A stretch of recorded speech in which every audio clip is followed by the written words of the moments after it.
this episode, we ask, is modern gaming a chore? Game over? Deal done. Activision and Microsoft. We are the Borg. Resistance is futile. We will add your biological and technological distinctiveness. Xbox, adorably all digital. Consoles, a thing of the past. Without further ado, let's talk tech. Forgot what happens next. Normally we ask, like, how's it going? Hold on, I think I know what I'm doing. I've actually forgotten as well. Normally we ask, how's it going before we... Yeah, that's it. Yeah, that's right, that's and right. Then this is where Al comes in and says that I've been busy at work.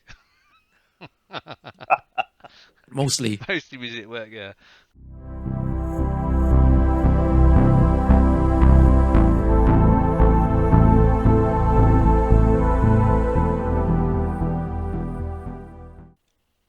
Alright guys, so welcome back to the Haptic Feedback. It's been about 4 months, 4 to 5 months actually.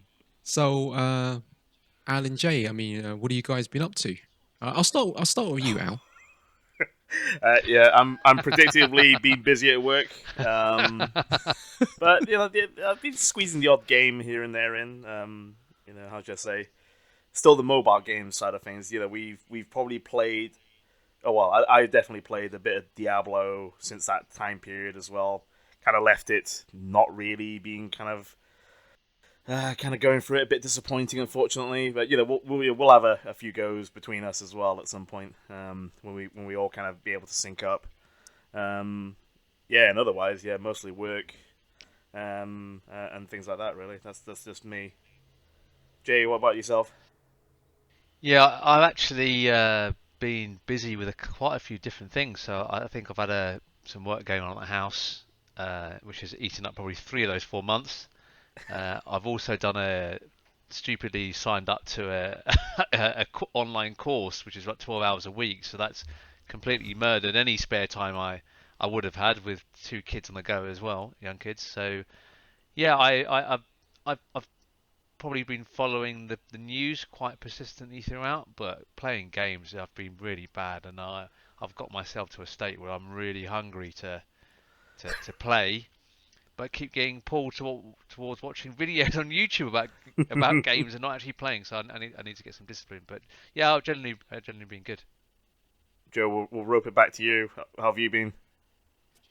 Generally well, but like yourself, Al, horribly busy at work. Oh my God, horribly busy. It's weird for a summer period for it to be like this. I don't know. Yeah, it doesn't seem to matter. Spring, summer, autumn, winter. But I've got through the period, thank God. So got that. It's calmed down, under control, which is good.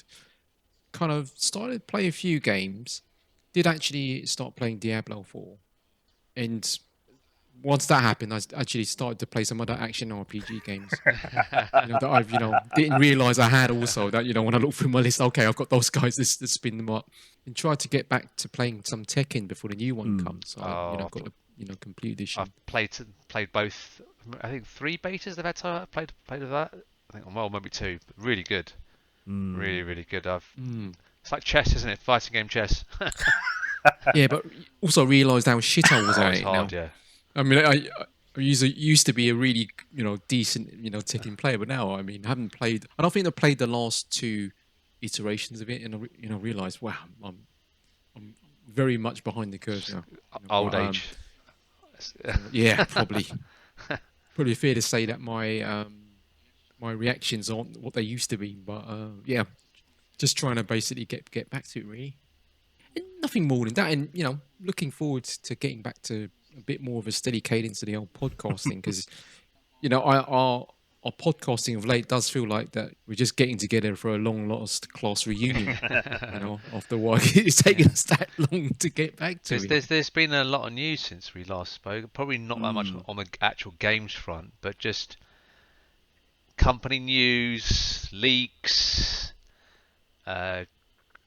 changes in strategy and ownership, and strange products coming out and that type of thing. So there's lots to talk about, and I think coming towards the end of the year, I'm looking forward to maybe, as Al said, us getting some time playing some games, and then looking forward to some of the releases of the games towards Christmas period. It should be fun times.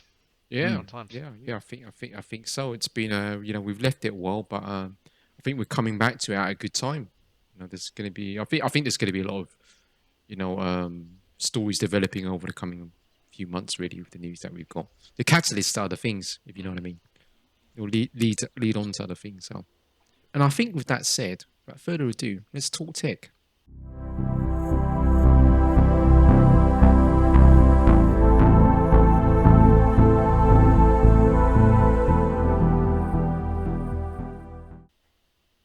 Okay, guys.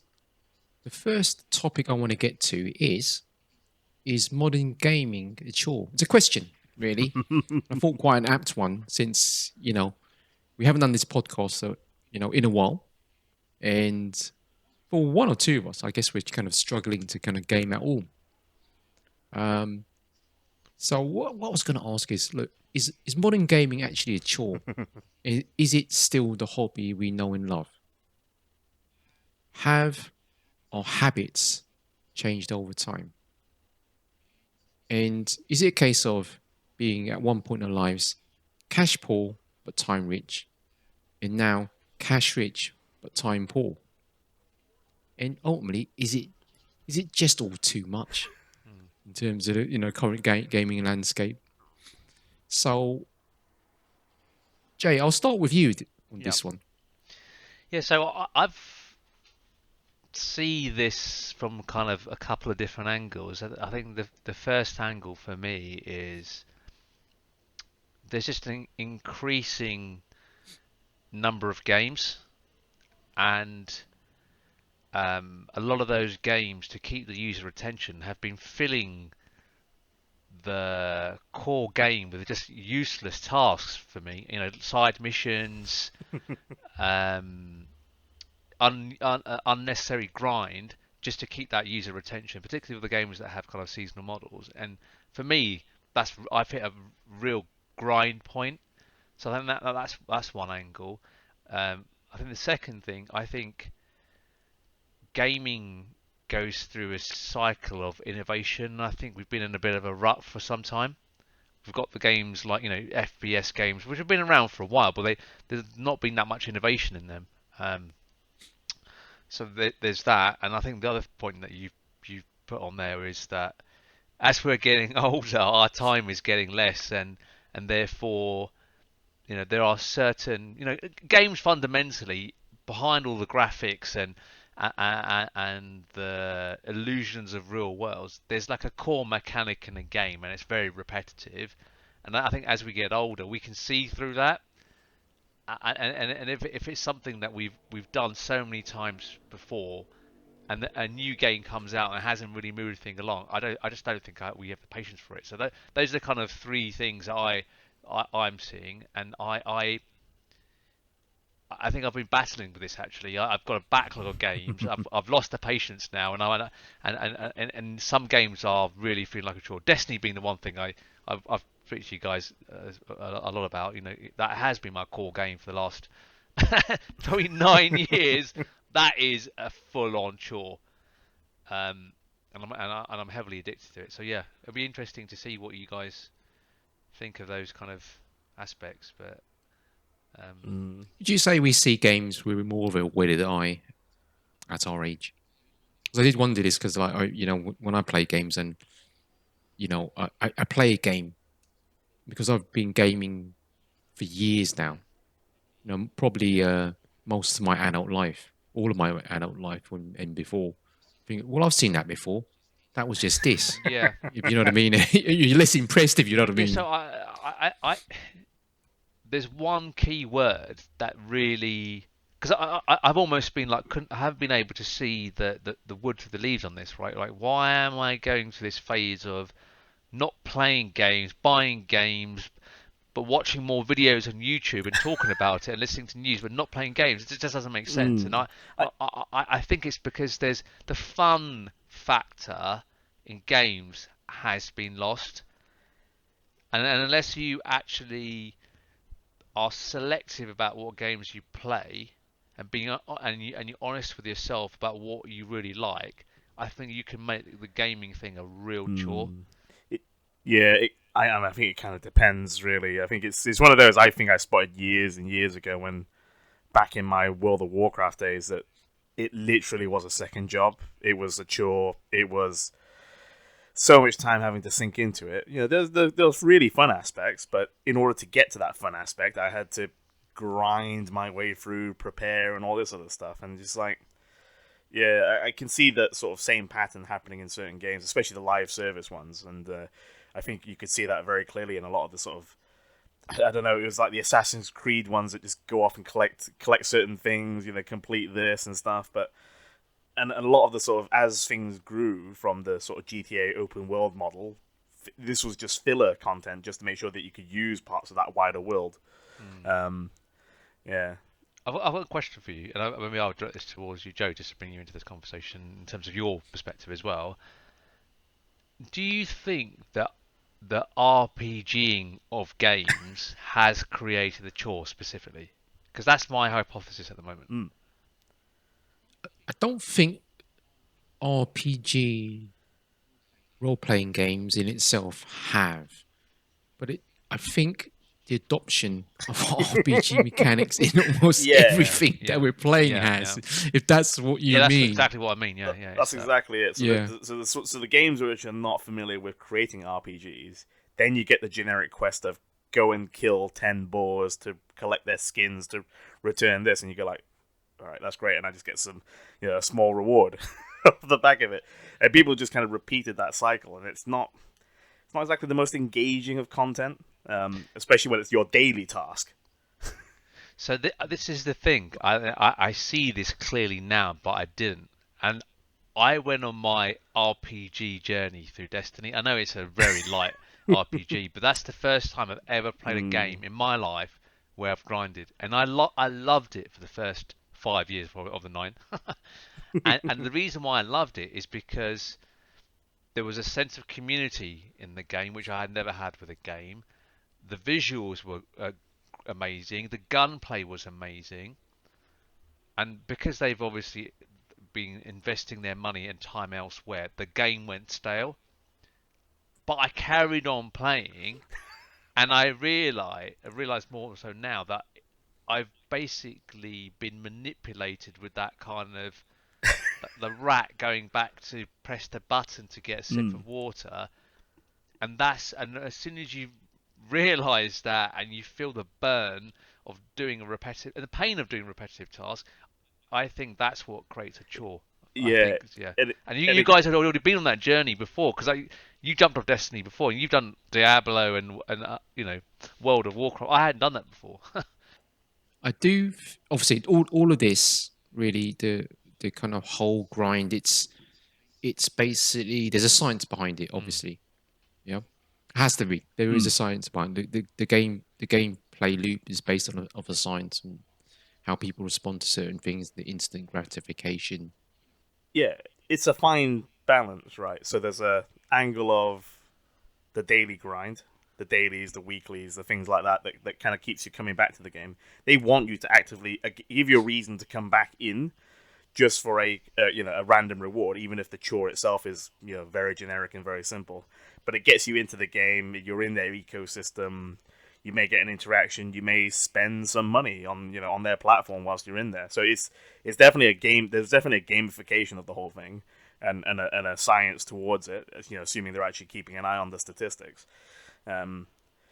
because just having you in that ecosystem, in that world, essentially adds to that whole thing. And again, if you think that chore is worthwhile of the gratification of being in a raid, the community, and all that other stuff, that's what kind of keeps you going until it which you go like, it's not worth me being part of that raid, and then you go like, nope, that's it. But going back to the RPG mechanics and the adoption, and I kind of look at the adoption of RPG mechanics basically from the perspective of, let's say, making games a little bit more complex. Complexity means you have to learn it. So is that also a strategy? But if you know what I mean, this is where I think they've not. Let's take Assassin's Creed as an example. I haven't played it, but from what I know is they've used RPG mechanics to extend the hours and gameplay length, not to make it more interesting.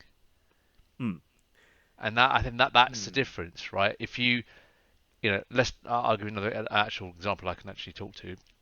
So the daily requests in Destiny, where you go and fetch these materials or kill these easy mobs just to then tick off one part of a quest, fucking boring.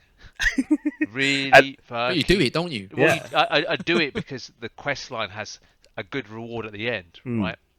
That's Yeah, right. but I never enjoyed that bit. But there are parts of the quest line where you're interacting with a sequence where they've actually Hmm. created, which is fun. Yeah. Now, but if you take a raid, for example, where in Destiny, they've created such a deep mechanical part to the raid that if you play it multiple times, you don't mind because you're Hmm. doing different roles. You see it's actually fun. So Hmm. there's a grind there because you're doing something different.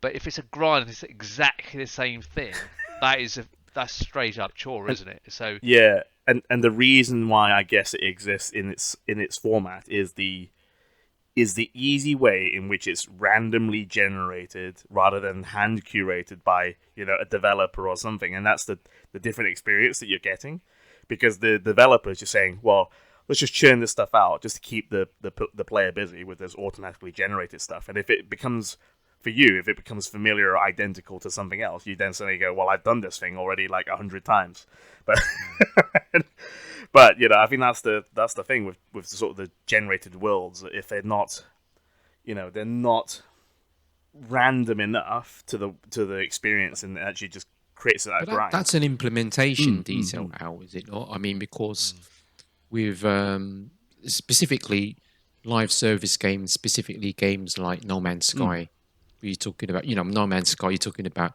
massive Mm, scale mm, mm, live service games. You need to keep churning mm, out mm. content.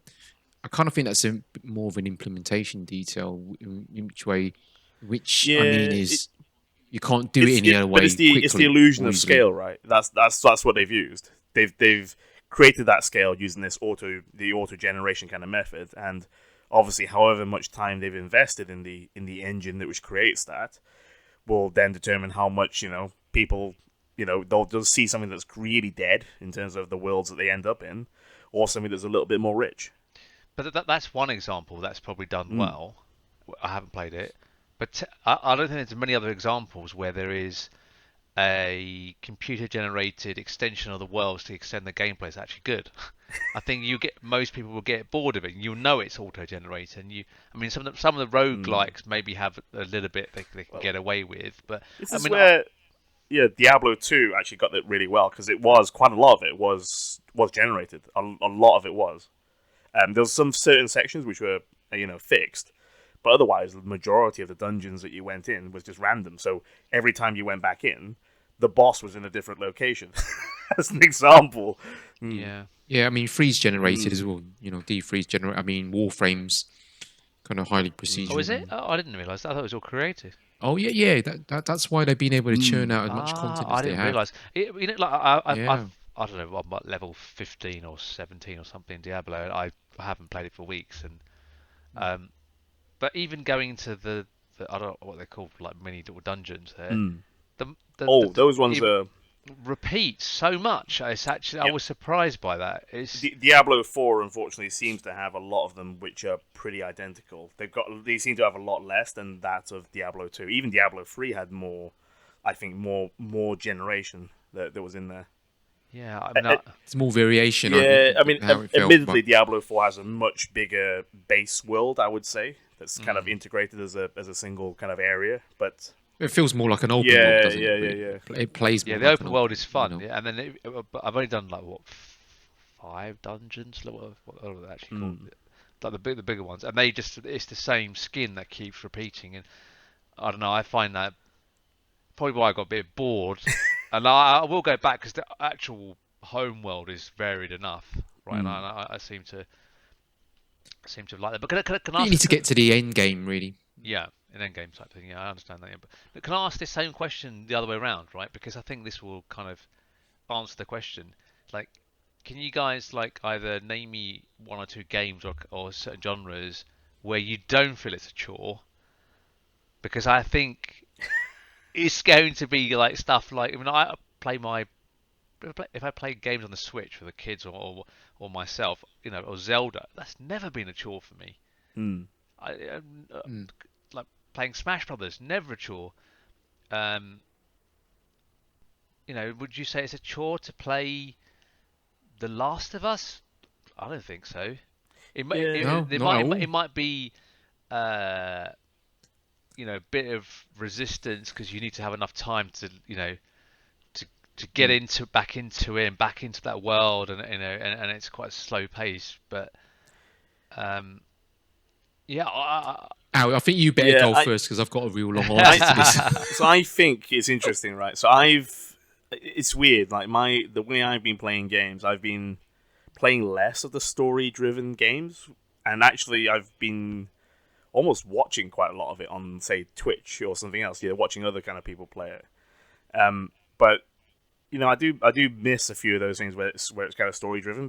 But then some story-driven games, it's so easy that you go like, why am I even? It goes to the other way. Whilst it's hand curated, you go, why am I even playing this? There's no challenge to what I'm doing. So then you go, it goes the other way.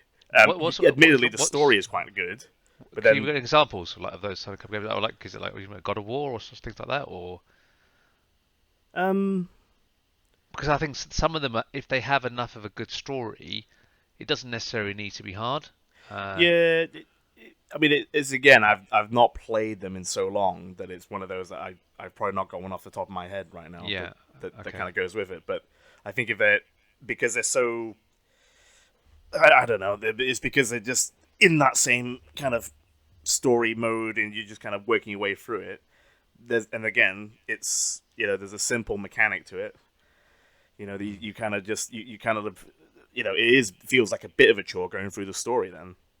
I see. I mean, there's not enough of a challenge for you, whereas Mm. I mean, I'm not that much of a competent gamer, so I still find them not difficult, but challenging enough. So, yeah, Joe. I have a little bit of a probably not a different perspective, but I'm probably going to communicate a little bit differently.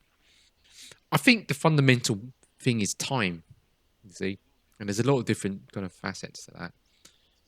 So obviously, first of all, it comes down to kind of our time, and then you have, I guess, the time it takes to finish a game these days because games are getting more inherently complex. The mechanics are more complex. The introduction of RPG almost in everything, and then you've got live service games which there's a grind there.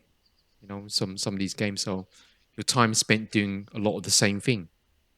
So I think for me the chore comes when I'm basically doing a lot of the same thing and I'm time poor. Yeah. Hmm. And don't get me wrong, I actually want to do it, but I want to do it because I'm kind of addicted to the gaming. Yeah. I'm kind of thinking, yeah.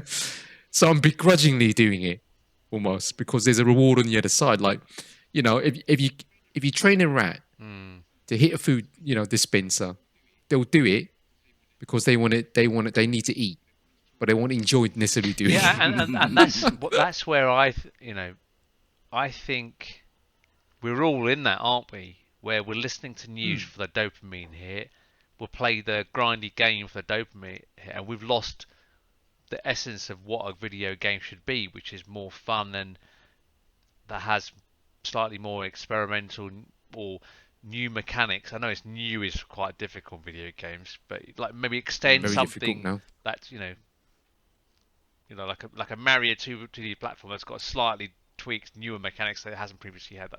That's what I mean by that. But and that's where I'm at actually. I almost need to force myself to stop playing the games I've been playing for the last 10 years and just go back to what's Yeah, fun and not and yeah. not manipulating me. because I think that's what the games have become. Addictive, manipulating type. They've gone to the nth degree with the. I mean, they always did that, and maybe not intentionally, but organically. When games first started to being developed, there was no necessarily understanding around what a play loop looked like. But now it's a bit different, like you say. You do feel a little bit manipulated, and you know it, but you got to get on with it. I got to do this, right? But I mean, thinking about, what games would I find it sure? I got to say, it all comes down to time, because So the question is, what games would you not find a chore? Because I think that's not find it yeah, sure. that was Okay. actually the question. The one player experiences I wouldn't. And again, I've got to say it's probably the Sony one player experiences or the Nintendo single player experiences, and the reason for that is I know there's an end to it. I know that if I invest 20 hours in this, it will come to an end and I can put it down. Whereas I know if I continue playing Diablo 4, then I'll get more into the end game and it will just keep churning around. Even Warframe, which I love that game. I love everything about that game. However, I'm not playing it at the moment. And the reason for that is it's a time investment. It's a time investment. Yeah. And the days of kind of having AAA pick up and play games, in my view, are kind of few and far between. I'm just kind of thinking what that. And I think you're right there, Joe. Like I've gone back to Skyrim because as an RPG, I can go back to it and just keep picking it up again. And each of the random dungeons are in there. They're pretty different. I've not gone through a lot of the content, so that's quite enjoyable for me because I've been, again, that sort of time poor. I'm able to just do one set of things, grab all the loot, ship it all back, sell stuff, craft stuff, and then I reset again. And then next day, if I get time, then I'll pick it up again. So, but there's no daily angle to this, right? I can pick it up whenever I want, which is quite nice. Yeah, you don't feel. I'm not pressured to obliged to be there every day. That's where it becomes a chore because what's the thing in our lives where you have to be there almost every day? Your job. Exactly, yeah. It's become like that, and that's right. I actually think if we are, look, we're getting older now, right? I don't know how long we're going to live for. We love games. Would you want to waste any more time on games where you're not really getting anything from it? And that's literally what I'm battling this addiction. It's addiction, isn't it? Like Destiny. I have to wean myself off it for, I don't know, a year just to get it out of my system. That's why I'm scared of marathon now. I'm scared of. It's gonna have all those hooks in it, isn't it? That's how they get people just to play it. It's going to, and the question is, for another time, right? Is it going to carry on trending that way, or is it going the other way? And there's all really interesting signs where it's going the other way. It's going back, as in Assassin's Creed Mirage. They've stripped it of all the nonsense. I'm interested to see what they've done with that actually, because I think they've realized that they were churning them out. It's all different region, different skins or whatever. But if they've done that, it'd be great. If it goes back to the core of some of the original Assassin's Creed, where pretty much everything was a bit more unique, that'd be great. But yeah, I've not checked out Mirage yet. But yeah, it'd be good if they have done that. It got 8 out of 10 on IGN. Don't know what it says of. Yeah, I don't know. I don't know if we ever kind of strip back games to what they were, because I fundamentally, if you're a developer, you feel kind of obliged to push gaming forward, and sometimes that translates to more complexity. But there's also this other angle, right? For example, again, another topic. Sony have this strategy of doing 5 or 6 live service games, but I don't know what the date was, 2026 or 27, wherever it is. There's not enough. There's not enough time for people, even people younger than us, to. Yeah, you can't. Like back in the day when I did WoW, that was the only game I played. I pretty much skipped the whole PlayStation 2 era as a result of playing WoW. Exactly. I'm pretty sure Sony are really a very much data-driven company. I'm absolutely sure they are, especially the PlayStation side of things. They're extremely They are, because I've data-driven. seen the job postings in London. It's all like they're all. Exactly. Same here. Same here. Yeah. And I'm absolutely sure that they probably are shrewd enough to realize if we develop 10 live service games, at most, two of those live service games will hit. And we would kind of like, let's say, burn money. You know, you burn cash in order to get to these maybe two service games that hit. But then when you've burned that cash and you have 2 out of 10, those 2 out of 10 will make you billions.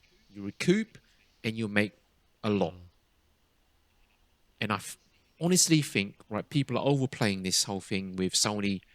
Yeah, they're trying to develop 10, but they're not trying to develop 10. I think necessarily because they feel that they're going to have 10 sustainable live service games.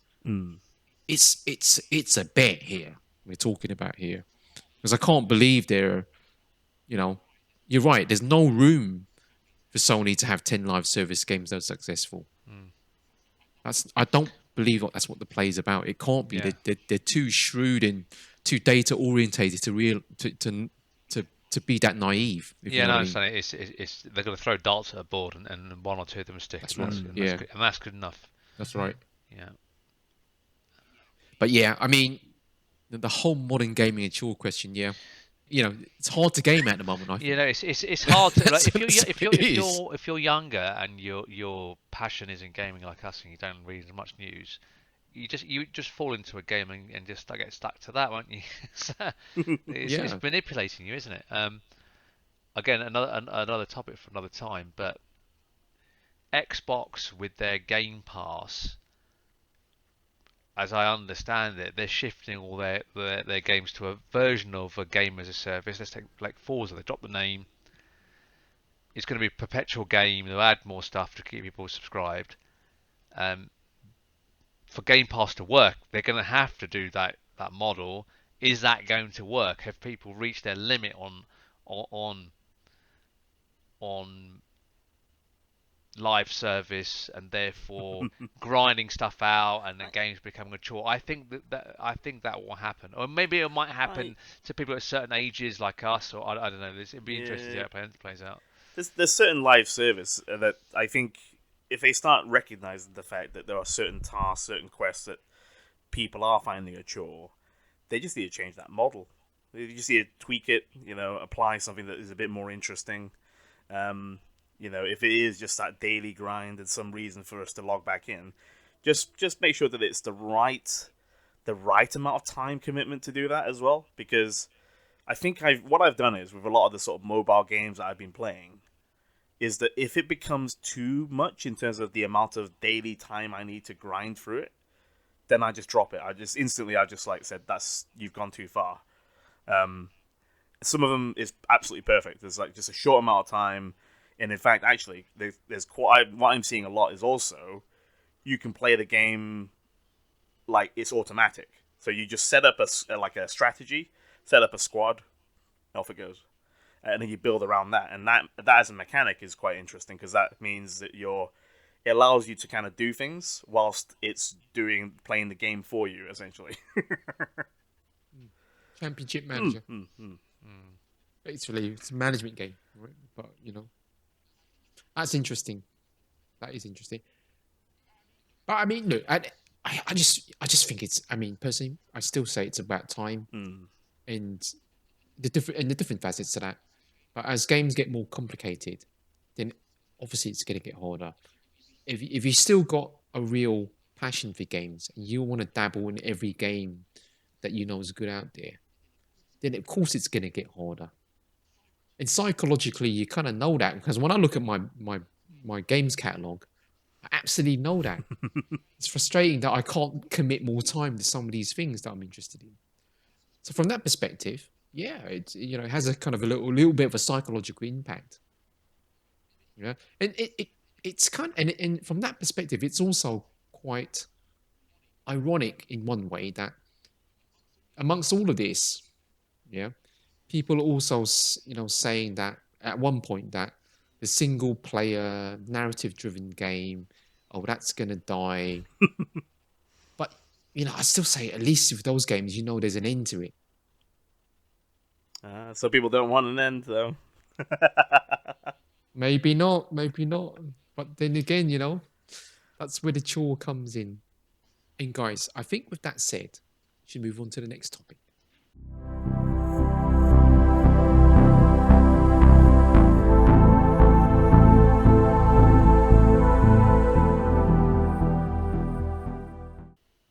Okay, guys, the next subject I want to talk about is really an Activision deal.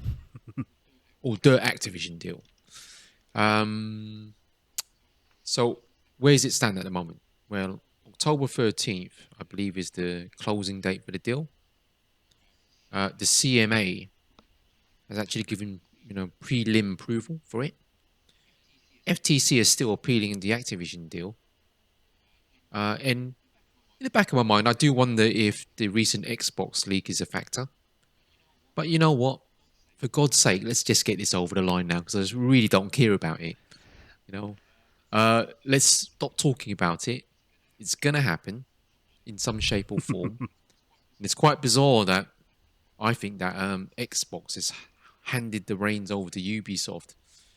I think, is it for the European or UK kind of like streaming kind of arm of their service? To get through the kind of the regulatory hurdles. But what I'm actually more interested in is not where the deal happens, because I think it's 99% of the way there. Yeah. Unless something drastic happens. I think what I'm thinking is, once it does happen, what do you think Xbox will do? And what do you think PlayStation will do? So, Al, I'll start with you. What will Xbox do once the deal? I don't know. They'll have a party or something. That's probably the first thing. Possibly. They'll flop, basically. I don't know. Will they start doing the restructuring? I don't know. They're probably already already started a bit behind the scenes anyway. When you mean restructuring, what do you mean restructuring of Activision? Yeah, I suspect they've already been in talks and stuff anyway. Probably trying to work out what they actually want to do, or at least they've probably got a good mind as to, well, at least Xbox anyway, what they want to potentially do. Obviously, there was things with Blizzard and Activision anyway going on behind the scenes, which probably caused the reason, in terms of the price for them to be able to even purchase them in the first place. But let me ask you one question now on that. Given Activision's performance over the years, I mean, let's be honest. Like, COD, one of the highest selling grossing games in history. Though, interestingly, the other part of Activision, King, actually makes more than COD. And significantly more, by the way. Not just a little more, significantly more. Given all of that, and how profitable it is, how successful they're being, is it Activision that needs to get restructured? Or is it Xbox that needs to get restructured? Interesting question. Interesting. I don't know. I can see it being Xbox applying their because a heavy-handed way, because it's the typical kind of like taking over, purchasing power kind of side of things. But you never know. You're right. If they can claim the fact that we've got a winning model in certain aspects, surely they should assimilate the other way. Yeah. I mean, and if Microsoft's senior management were looking at this through, how do I put this, through whether they're knowledgeable eyes, what would they actually be thinking? Yeah, but I don't know. Maybe we've already seen some of it with the whole Bethesda thing, right? We saw recently with what's the game that came out recently? Redfall. No, I mean Redfall was the one that was really really bad. Starfield. That was it.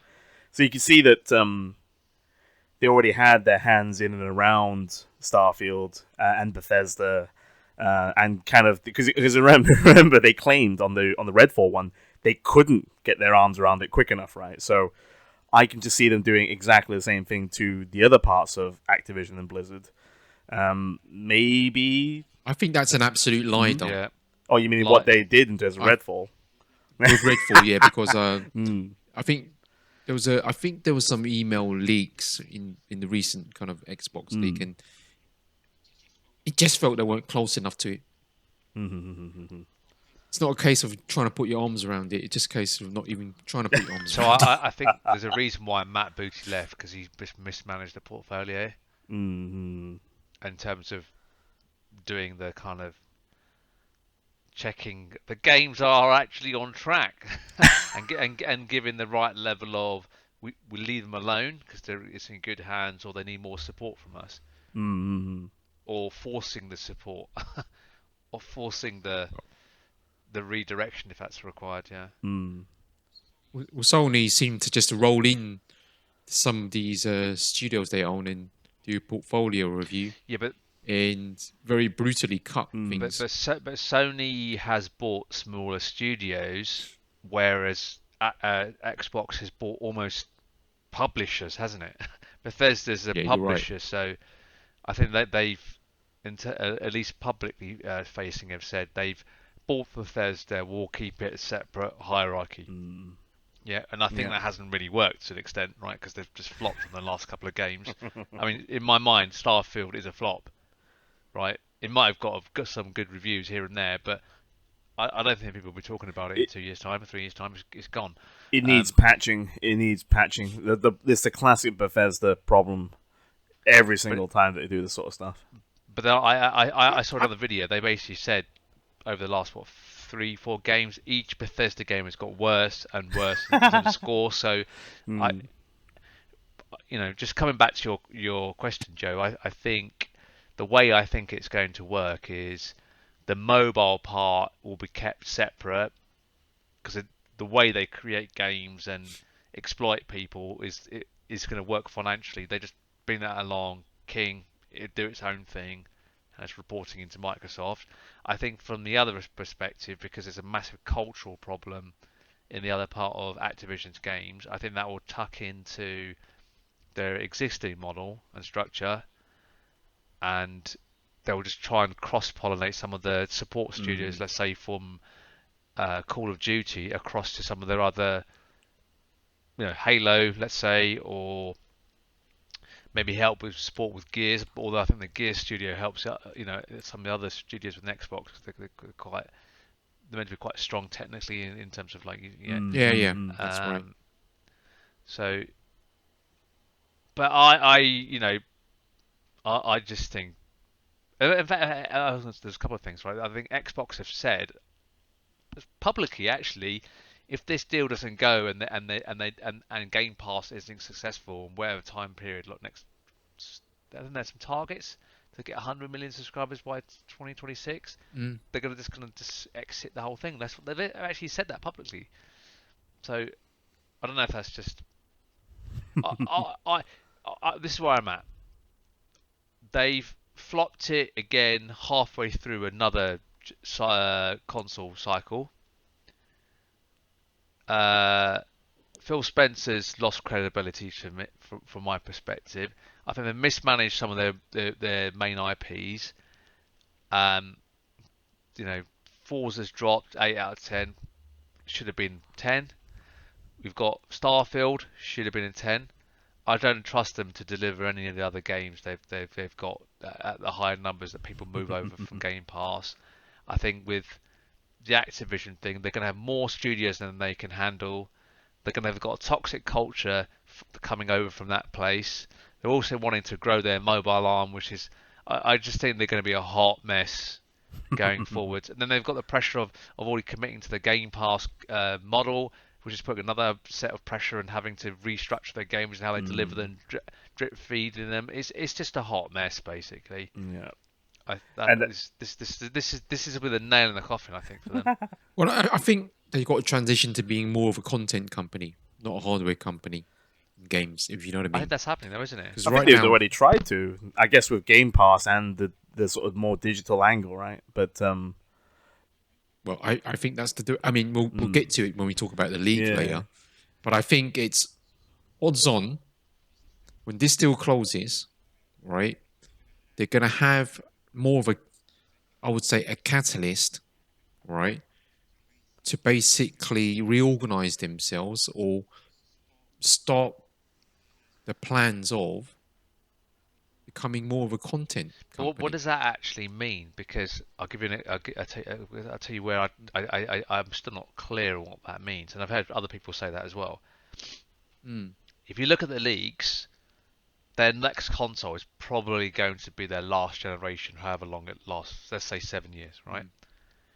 We already know in terms of cloud gaming, Xbox have got Azure. Sony have already signed a deal to use their infrastructure and for whenever Sony's version will happen, right? So they all.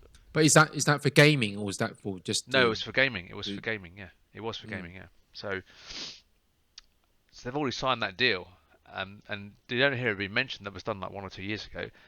So they're all going to head down a path of not having hardware at some point. So in that world when there's no hardware, is it going to be you log on to a Sony cloud experience and then Microsoft is a content company and then within that skin and graphical interface for Sony you can play Xbox games? I don't think that's going to work in that cloud. Microsoft might just have their own brand and have their own thing. So I don't. Do you see where I'm coming from? Yeah, I do see what you mean. But let me kind of basically refactor what I'm saying. I think by content, I mean not hardware. Yeah, not so much. The cloud thing is going to be a big thing for them, no Yeah. doubt. But what I mean is not hardware, not console. Yeah. Yeah, but I don't think they ever really were anyway. So I mean, they might want a console, but it's like it's third tier now. Well, they can't break in. So what? Yeah, why would you? I mean, like basically, if the it's all about numbers, isn't it? It's all about numbers. Where are the numbers? Well, it's not for Microsoft. It's they have such big war chests. It's like, do we invest in Xbox or do we plug it into some other corporate area and make more money there? That's the kind of thing they're playing.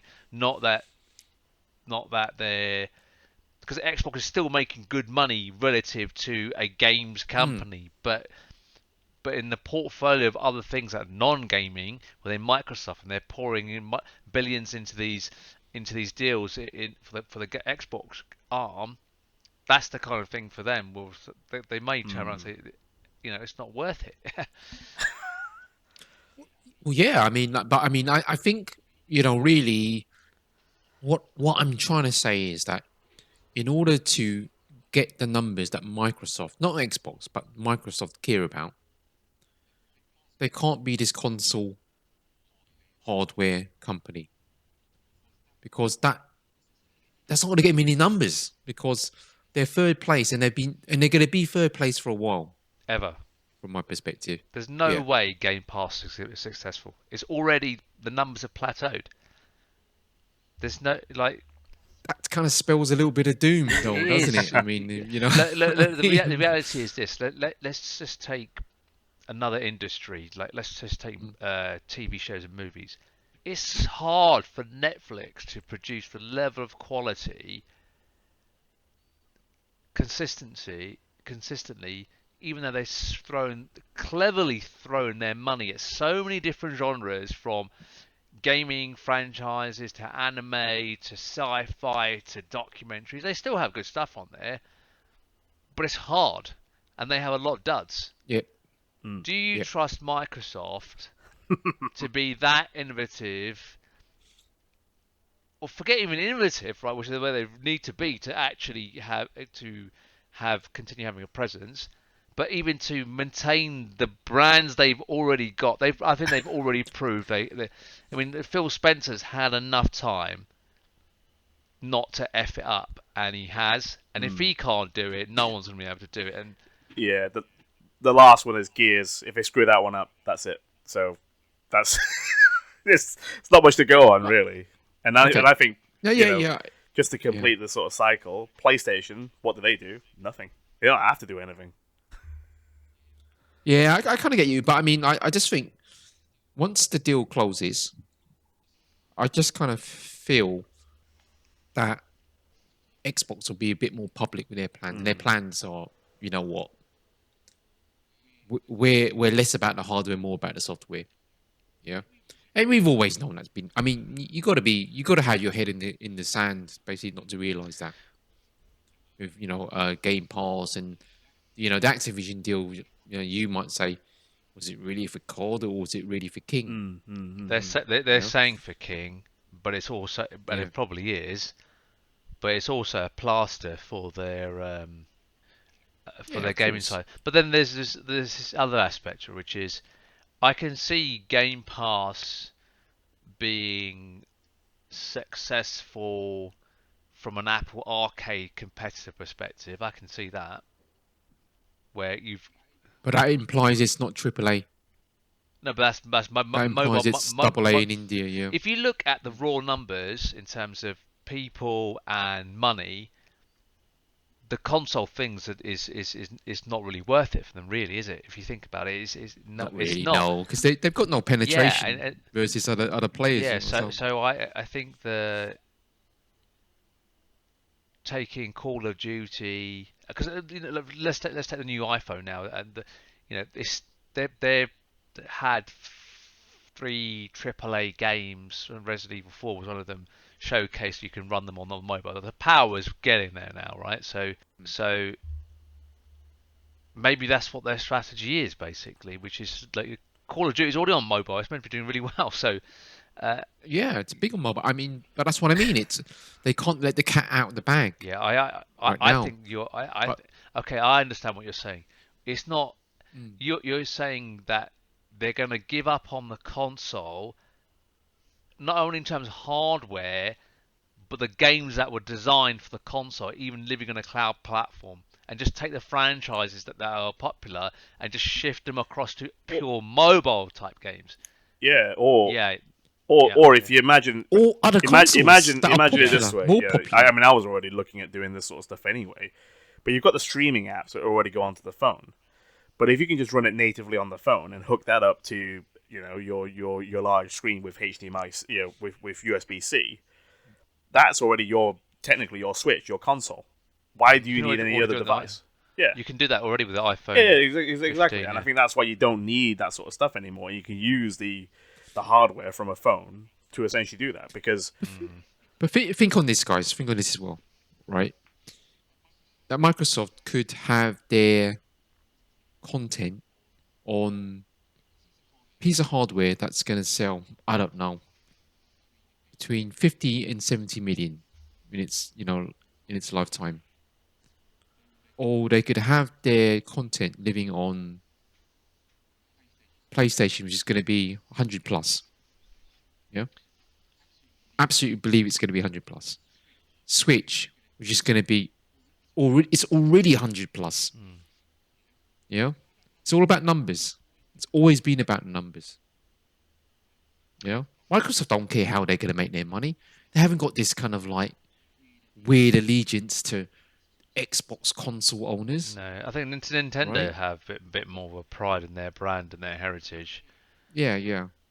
I think Sony's becoming like that, but yeah, I think I was just thinking that I wouldn't be surprised if they merge with Activision. They've got a roadmap just to get rid of the games built for Xbox, ditch the Xbox brand, have a new brand, focus on mobile, have a multi-platform strategy that even offers games via cloud to PlayStation, Nintendo. Absolutely, yeah. They're going to want that. And they're already, and then each Samsung, Sony, and LG TV has the app built into it, and that's the and they'll carve out a lane that's like Nintendo, that's their own little space, mobile focused. Then they've got less threat basically, and then everyone content. Everybody content. Everyone's happy, and then which moves me on to my kind of thing. Do you guys want to buy my Xbox by any chance? One day I might do that, but it'll probably be because from a retro kind of library like one. viewpoint. Yeah. Okay. From a retro, viewpoint, one day, who knows? Okay. Well, I'll But I mean, like over time, there's been less and less reason for me to get an Xbox. yeah, Less and less I was reason. thinking I could probably use it as like a mouse trap or something. Put some cheese inside it and leave it outside. It's that kind of shape, isn't it? Yeah, definitely. So look, I think we're pretty much saying for Xbox anyway. I mean, when the deal closes, we're thinking they could basically really double down on the whole, digital only, hardware agnostic, path. Because that's the way it's going in my view. There's no way it's not going. They're not going down that path. There's no way. Not with a cloud gaming slant to this. However, given all of that, what do you think PlayStation are going to do now that the deal closes? Absolutely, Jack. They'll probably have a laugh and say, "Oh, they finally closed the deal." You know what? I actually agree with you guys because I just don't think they need to do anything. But I think it's actually signposting to them that any sort of competition is going away. And if Microsoft are willing to pay the money they are, means that they've got their eye on, let's say, the economics of a mobile deal and the potential you can make for mobile, because that's only justify what was it? How much was it? 70 or 60 billion? How much was it? Something crazy, I mean, how are you going to make that money back on consoles? It's not. It's mobile. I think that says it all. Yeah. Yeah, I think that says it all. Yeah. So I think. Yeah, let me. So I think Go No, I think. I think this makes no material difference. Yeah, if Microsoft can't be competitive with a smaller scope, they've got no chance with a bigger scope. Even if they do stay in the Xbox hardware space, they're not. Sony are not threatened by them as always. It's Xbox is a laughing stock, I think, in my eyes. Yeah, but I mean, the actual, I would say, popular theory is that what PlayStation's going to do after this. If Activision gets bought by Xbox, what are they going to do? And the popular theory is, well, they're going to go on a consolidation spending spree, which I might add they probably can't afford. yeah. They're going to buy everybody under the sun. No, not really. Come on, not really. Let's be honest, right?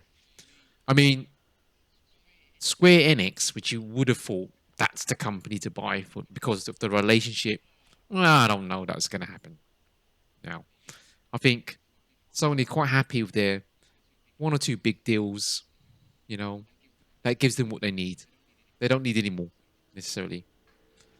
And like you say, like it's kind of like, really, what do they really need to do? Not a lot. I mean, if Square Enix are pointing their games towards the PlayStation platform anyway, and to be honest, Square have, as much as I like them, have not done that great with their last couple of games. I don't think Final Fantasy, was it 16? Yes, as it's reviewed well, but I don't think it's sold anything against it as well as. Well, it's what it's on. It's just on the PlayStation 5. Yeah, that's true. There you go. And I think once they broaden that a little bit, maybe it's that's and surely they must have known that. Yeah, it's true. Yeah, I didn't, I guess, really give that enough consideration. But yeah, you're right. But yeah, I mean, PlayStation. I mean, the popular theory was that they were going to buy X, Y, and Z, right? But I actually don't think they even need to bother with that. I just don't think it's anything they need to kind of, at the moment anyway, kind of worry about. Yeah, I think also and a topic for another time as well. The PlayStation CEO stepping down. I think we may see a different PlayStation coming out. I'm not sure. Without any of those, I gotta admit. I think if they did change how they communicate and maybe The communication potentially. but I agree. But I don't think they're going to make any different chess moves. Basically, is what I no, those moves are made already. They're in motion. Depends on who's in charge, and actually if there's a willingness to make that change or not. But yeah, it would be nice if they communicated more. Yeah. Well, you kind of change if you're basically doing not so well or in a crisis. But given that company, the PlayStation brand and the company, it just kind of feels they're just doing as little as they can do. Yeah, and why not? But yet they're still winning. And why not? yeah, they're still winning. So when that happens, you have a lack of competition.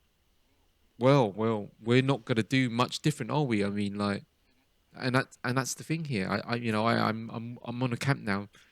They're not going to change too much because there's not any sort of basically threat on the horizon. There's no reason for them to change their formula right now. No. When Xbox, has some level of threat in terms of some of the things that they're doing, then maybe, but otherwise, no need to. Yeah, and there was this kind of romantic view that, once Activision goes through, well, PlayStation will buy Square Enix, they'll buy Namco, they'll buy Capcom, they might even buy Sega, they might basically go after FromSoft that they've already invested in, all sorts of bloody stupid theories, but why would you spend the money if you don't need to?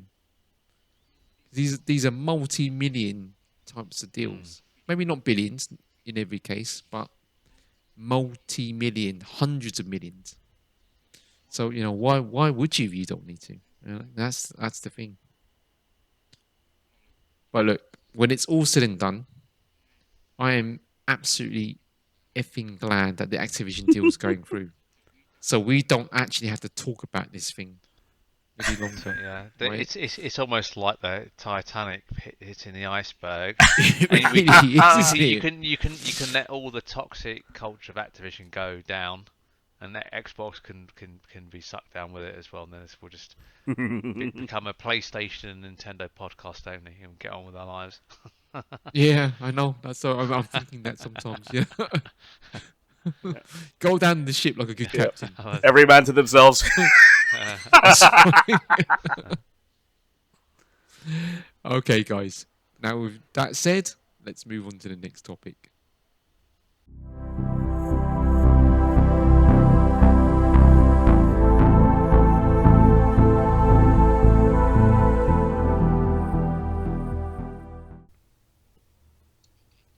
Okay, guys, the next topic I want to talk about is Xbox, and it's the recent Xbox leak. And who was the leaker? Well, Microsoft was the leaker. Yeah, they leaked this, and I think it was all to do with the recent deal with Activision and the court case surrounding that. So, what I've done is I've coined this one Xbox Adorably All Digital, because that was actually a strap line in some of the material we got as part of the leak. It's some sort of marketing strapline, no less. So I'll just go through some of the information. It's quite substantial. So one of the things that came out is that Microsoft/Xbox wanted to buy Nintendo. And being honest, also kind of Valve. And what was said was that getting Nintendo would be a career defining moment. And this is what Phil Spencer wrote in his email. At some point, getting Nintendo would be a career moment. Yeah. He speculated that a Japanese games giant would become more open to acquisition offers in the future due to the changing pressures on its board of directors. It's just taking a long time for Nintendo to realize their future exists off their own hardware. That's what he wrote. Feels a little arrogant. And is that getting just beating them on pure revenue? Is that what he's suggesting there? Potentially. I mean, it's all going to be about the numbers, isn't it? I mean, it's when it's all said and done, Nintendo's like any other company. Yeah, they want to make the money. They clearly seem to be moving towards becoming an entertainment company. So, when we move to cloud, which is inevitable, it might take 10 years, take 15 years. And I think that's what Phil was referring to. It's just a matter of time. I wouldn't say it's inevitable they'll get bought out by someone, but they'll be certainly more proprietary in terms of hardware and platforms. So I feel they do it on their own terms. That's for sure. Yeah. Yeah. I guess for me, the underlying thing here I see from Nintendo is, yes, they want to make money, but there seems to be more of a purity in being a good citizen, let's say, than the other players. And I'll give you an example, right? There's been a massive layoffs this year. When Nintendo struggled with the Wii U, I hear that a lot of the senior people who made the wrong decision and took massive pay cuts. There's certainly a lot more love and care for their games and not riddled with microtransactions. They seem to take their time in preserving their brands and their characters, and give them a lot of love and have consistency across them. And you could argue PlayStation have done that, but I think they've only done that for one or two generations, and they're flagging a little bit in terms of quality. 8 out of 10 versus the 9 out of 10. It's starting to dip. That's true. I see. So, just coming back to the point of this, Microsoft and Phil Spencer can talk all they want. I can't see them, Nintendo, wanting to get bought. It will have to be they're forced to get bought, and the way they're tracking at the moment, they're in a good place. Yeah. But they've done it before. Switch 2 comes out, it's not backwards compatible. Have a few games that are just basically the same, just slightly better graphics. You could have a bit of a U-turn. You could have maybe not a Wii U moment, but like half of that kind of negative impact, and then we're back in that place again. The ties change very quickly in this industry as well. I want to go back to. So yeah, anything's possible. Yeah, anything is possible. Yeah, I mean, I think that's right. I mean, I get why Xbox wouldn't buy them. I've always maintained that Xbox want to be a very much a content company and a very much a hardware agnostic company. They don't really ultimately care what Game Pass sits on. They just want to kind of funnel you the kind of content, and the more content they can funnel you, the better for them. And in gaming, there's not much content out there that kind of beats Nintendo content at the end of the day. As AAA as it gets. Yeah, I think the other thing to consider is Nintendo. I think one of the reasons they have their own hardware is because they're going for a certain age group. Obviously, the adults are still into their games, but they're staying in that toy space. Or they traditionally have and have had, you get, they've had the main console, then they've had a handheld, and at the moment the Switch is kind of bringing them together. But they still got the Nintendo Switch Lite, which is more of a toy, and so they get to play in that unique space. So, and there's no competition in that space. You go to a Smith's toy store, their console really stands out as a toy in a toy store. So also with these all these leaks, right? This is what those quotes are just from internal emails that are never meant to be seen by anybody else, and they're just, you know, shooting the breeze internally. Yeah, that's actually true. It is shooting the breeze in, but it does show some intent. Yeah, Yeah, yeah. But it was yeah, also that's buried for sure. into they were going through an acquisition phase, so they will look at everybody, right? Of course, yeah, So there's of that course, other point as well. So yeah. I mean, let's move on from that point. What else was said? I think one thing that came out is that 3/4 of Xbox gamers had a Series S, not a Series X. And I don't know, from my own perspective, why is it an important point? What does it matter that 3/4 of Xbox gamers are running a Series S? Well, it's a lower powered diskless unit for one thing. Yeah. So my kind of question is that is something like that impacting the development of Xbox games? The lowest common denominator is an Xbox Series S. but then if other platforms like PlayStation are supporting PS4 and PS5 still, the S makes no difference for Xbox, because they'll be doing a little bit of Xbox One still, won't they, on some of their games? Probably not less now, but they had that. I kind of doubt they're doing any Xbox, one now. But I guess what I'm saying is that if you think that first party would basically target the latest Xbox console, but they would probably want to target the SKU that's got the biggest numbers out there as their primary kind of let's say hardware for development. Does that a factor? Probably. I mean, I guess you should, but I think the difficulty there is that there's going to be some games that just doesn't care. I think.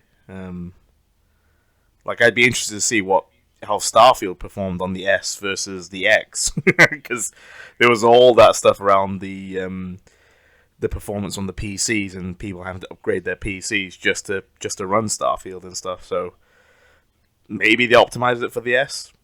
I'm not sure.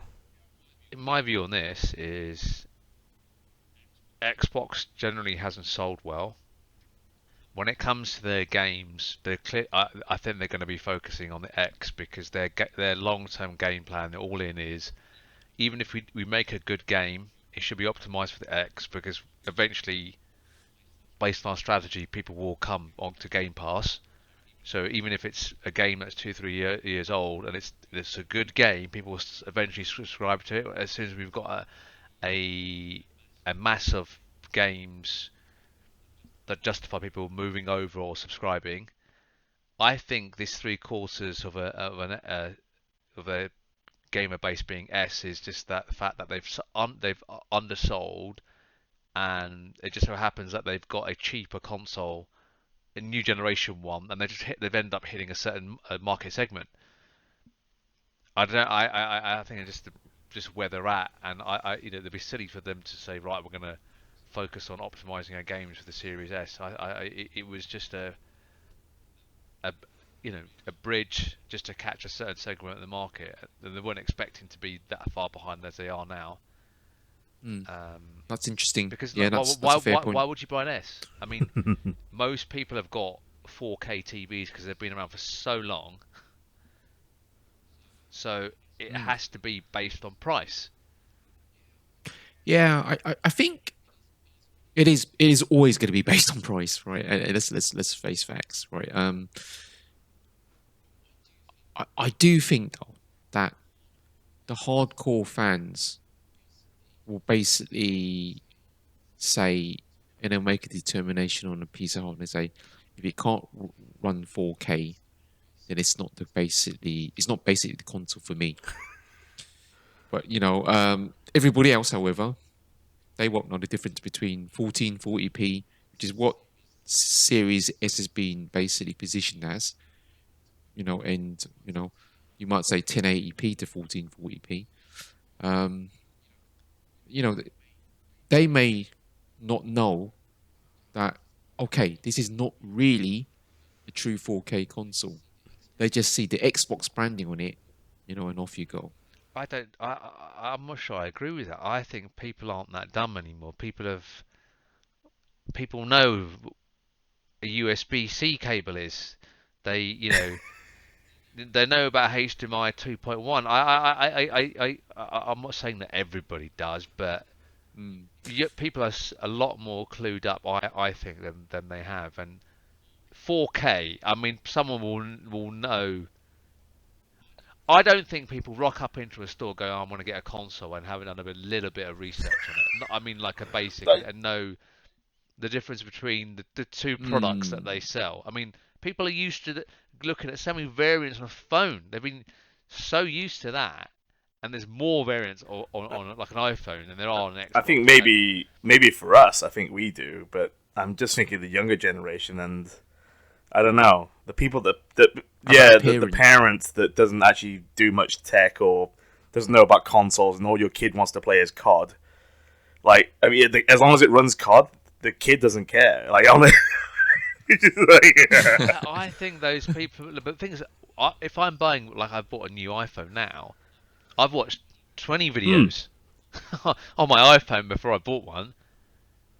I think if someone's going to buy something, they might not watch a video on it, but they'll at least do a little bit of basic research and says which Xbox to buy, and someone's written a summary of like 4 or 5, like a Hmm. page, and someone's read a couple of paragraphs, and they go, "Oh, yeah, this is the one to get, and this is the difference," and that's it.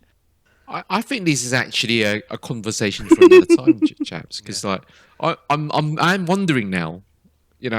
I mean, because for one thing, we're lucky or unlucky, enough to be in our working lives in a Hmm. technology space, being surrounded by technology, and we've been gaming for God knows how long now, right?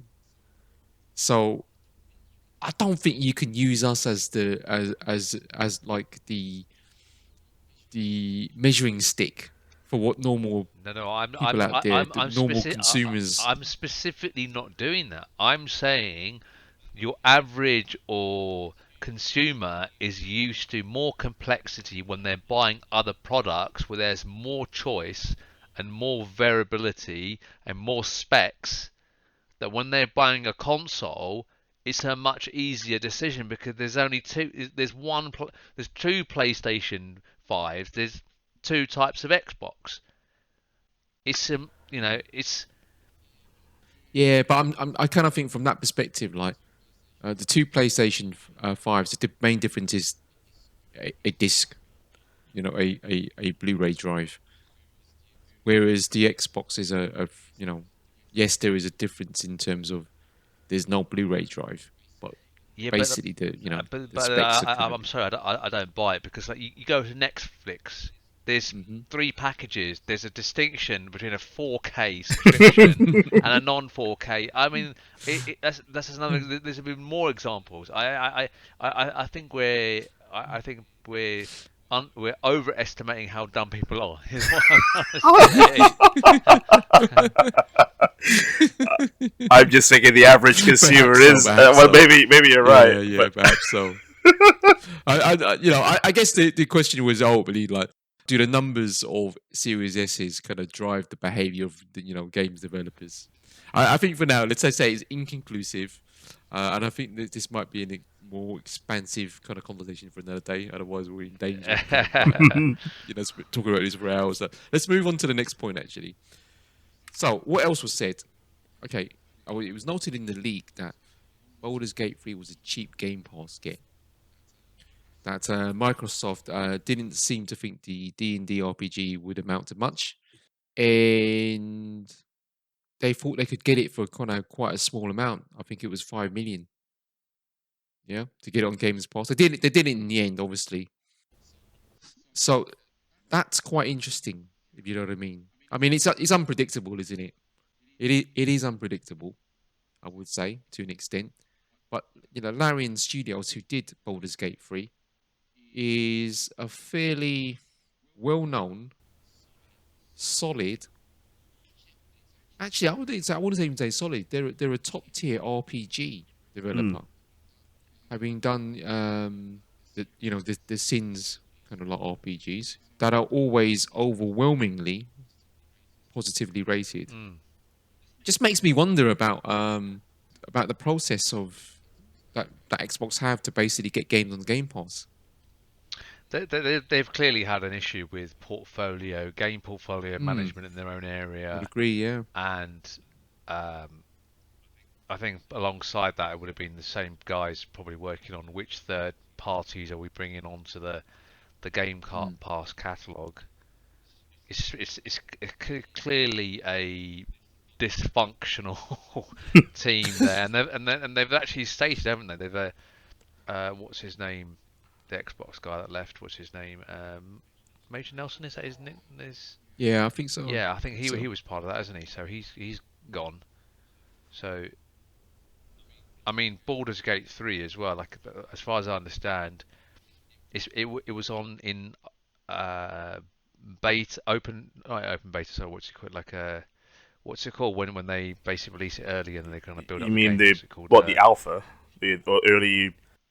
Yeah, it was like an early release you could buy, Mm. and then they've been getting revenue while they've been also building on the game, and then before the full release. So, and they've gone through the whole kind of Oh, MVP and got feedback yeah, yeah, yeah, yeah. yeah, before, it's yeah. and so that's why people are complaining about it being suddenly so good. It's not. It's been building up for years, and I would imagine Microsoft saw an earlier version of that and didn't probably pay that much attention and thought, Or they decided that the genre of game and the style of game that maybe Larian basically create yeah, isn't really the style of game that will kind of that's fair as that will well. sell. Yeah, because Mm.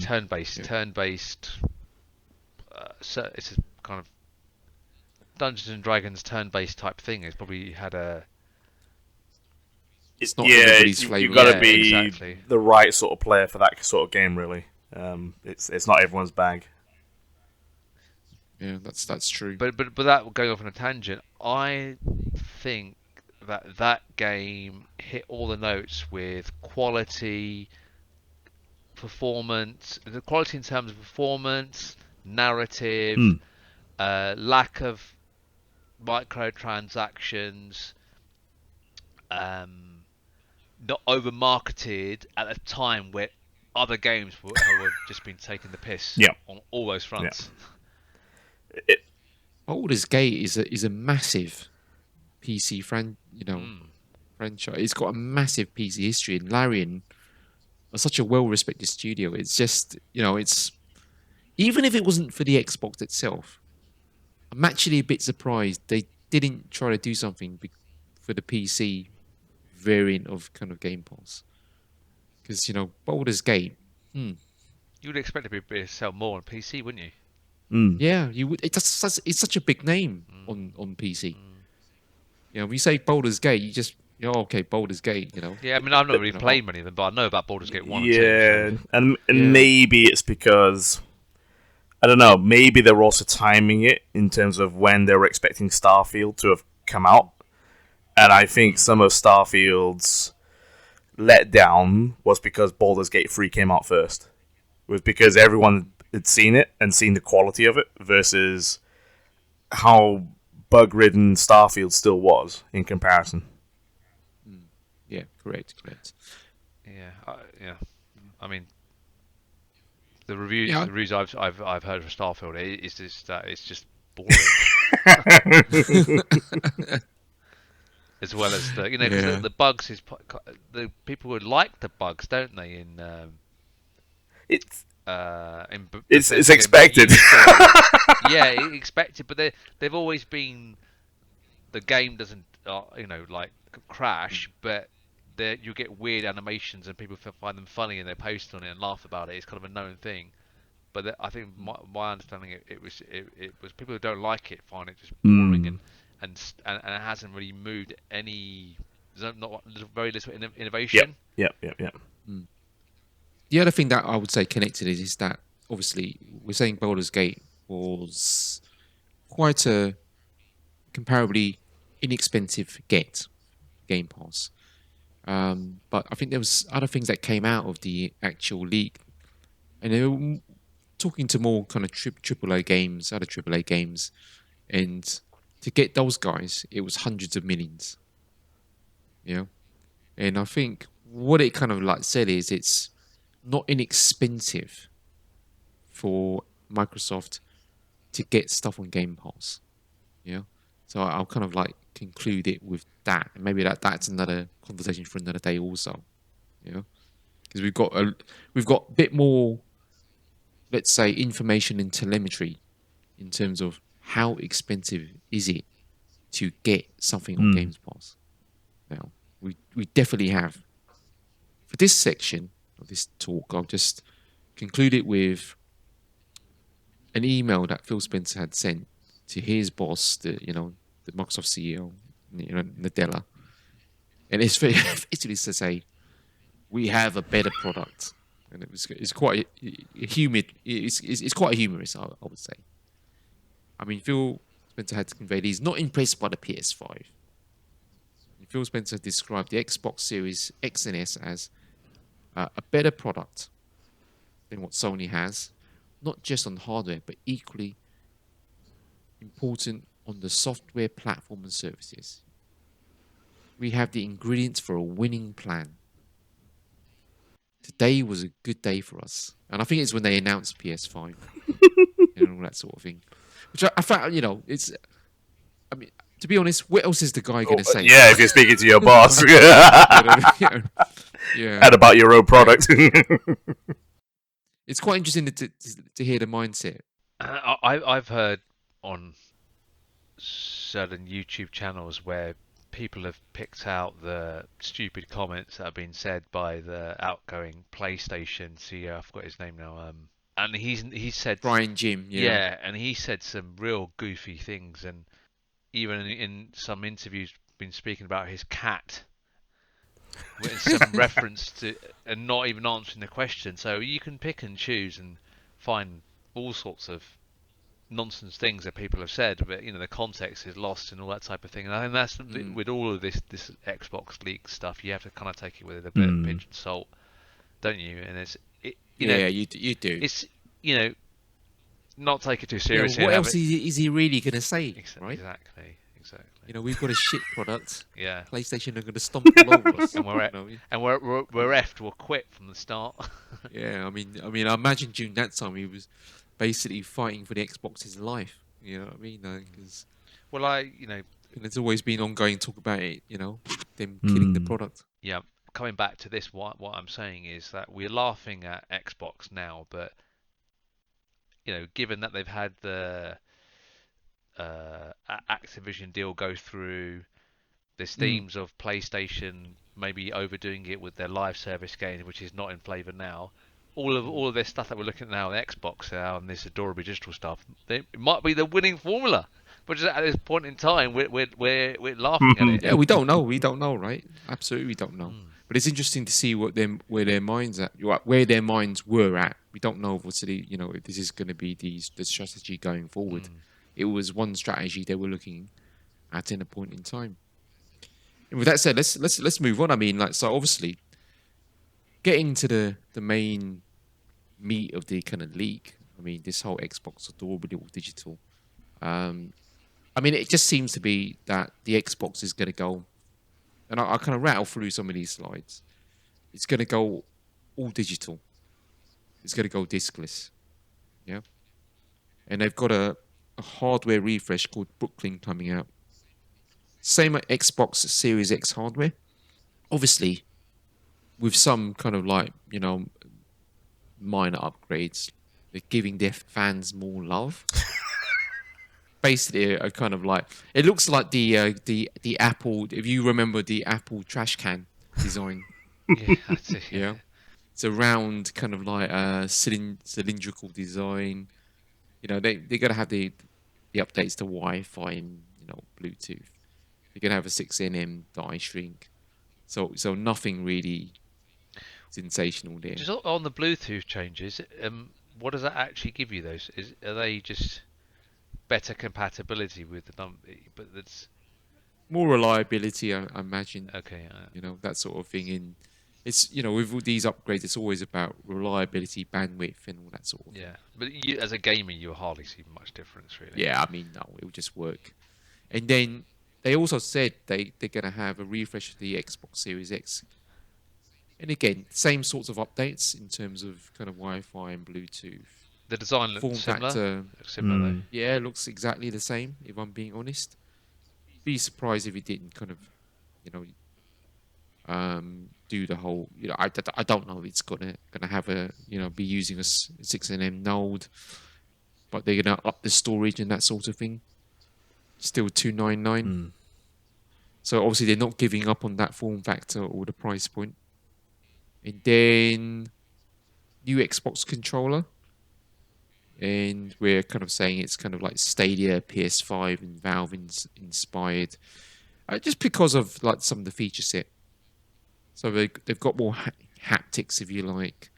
In the Stadia, basically influence comes about because the Stadia controller actually connected to the cloud separately.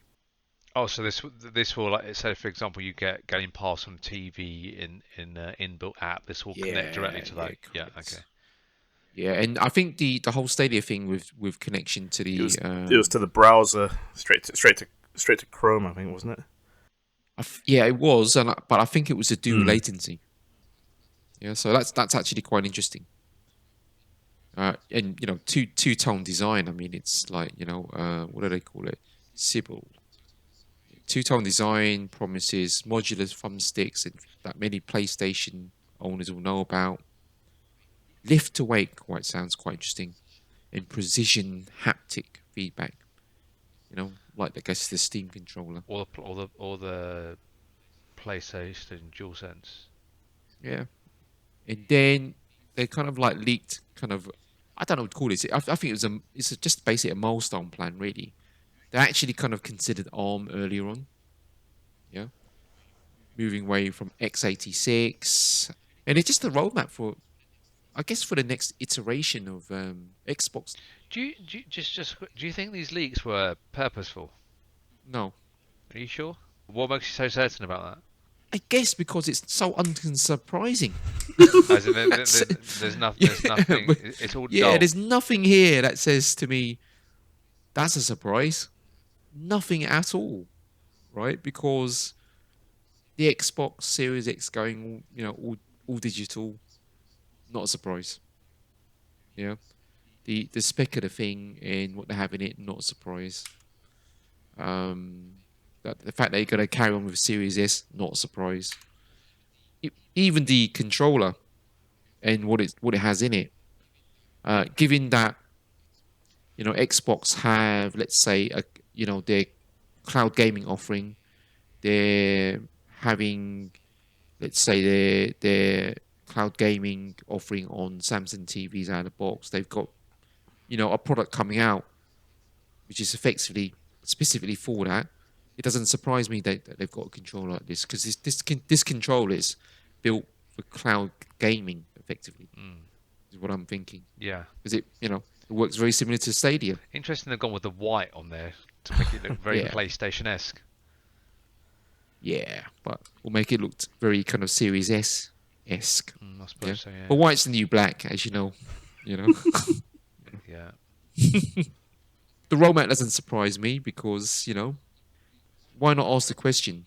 Why not have an on decision? Because end of the day, they're gonna go fully cloud at some point. Let's be honest.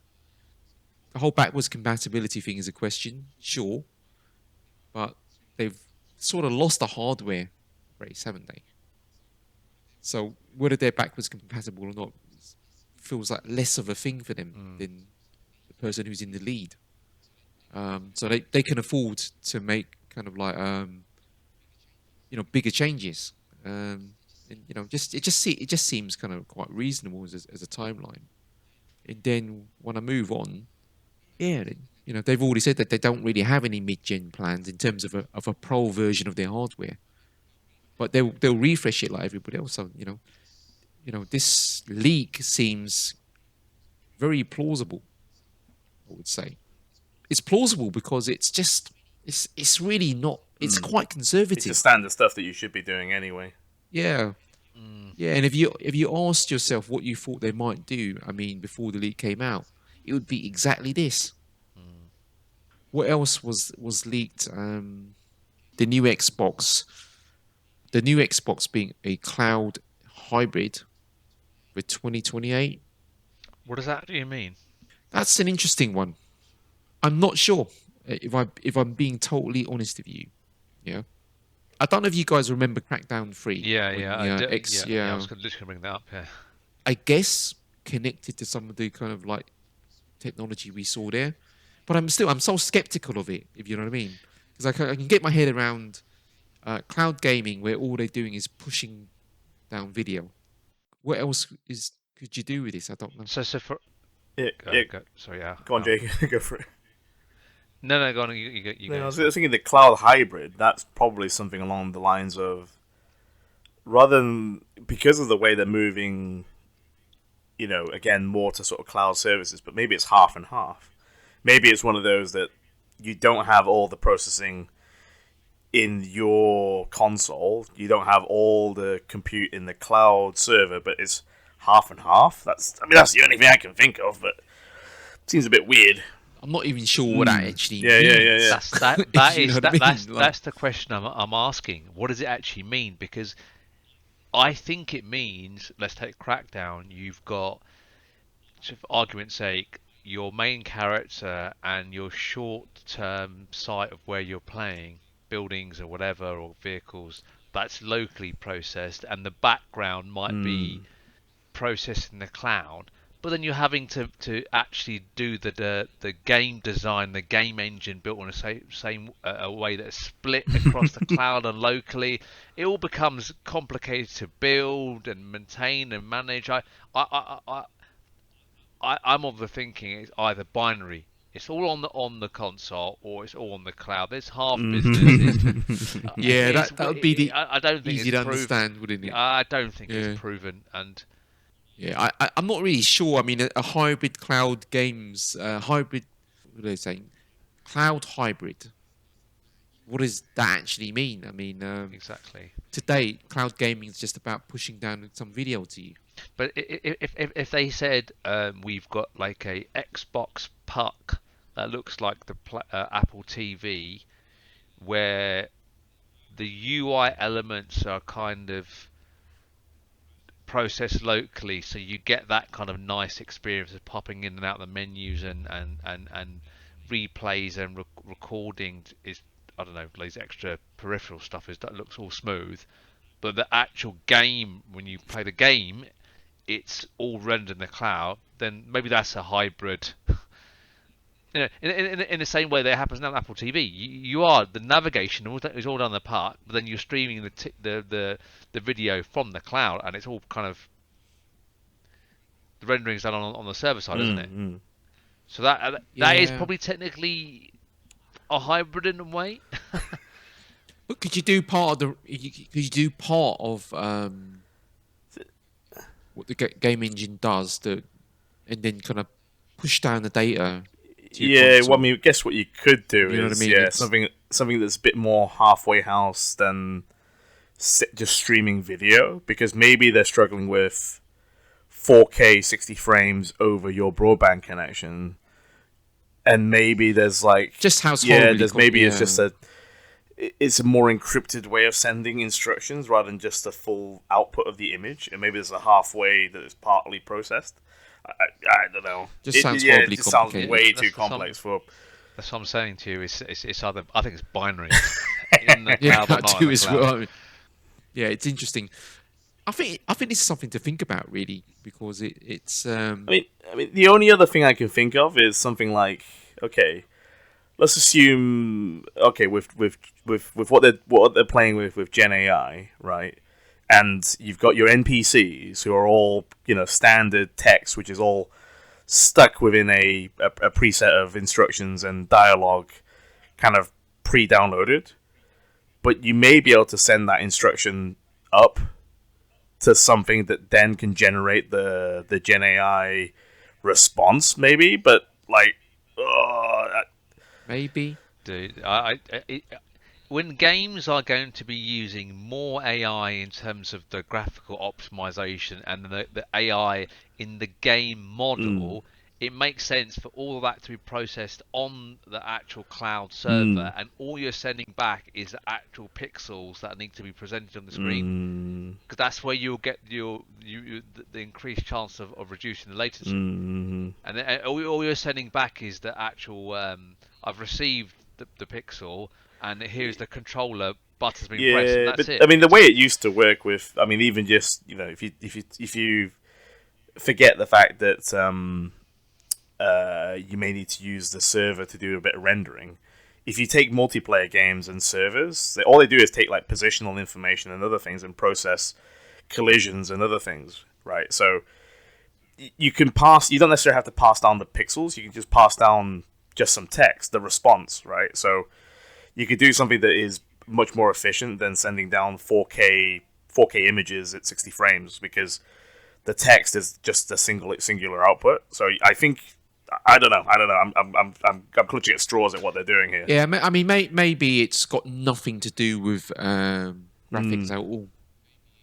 Maybe it's kind of like it could be like the kind of like AI responses. Yeah.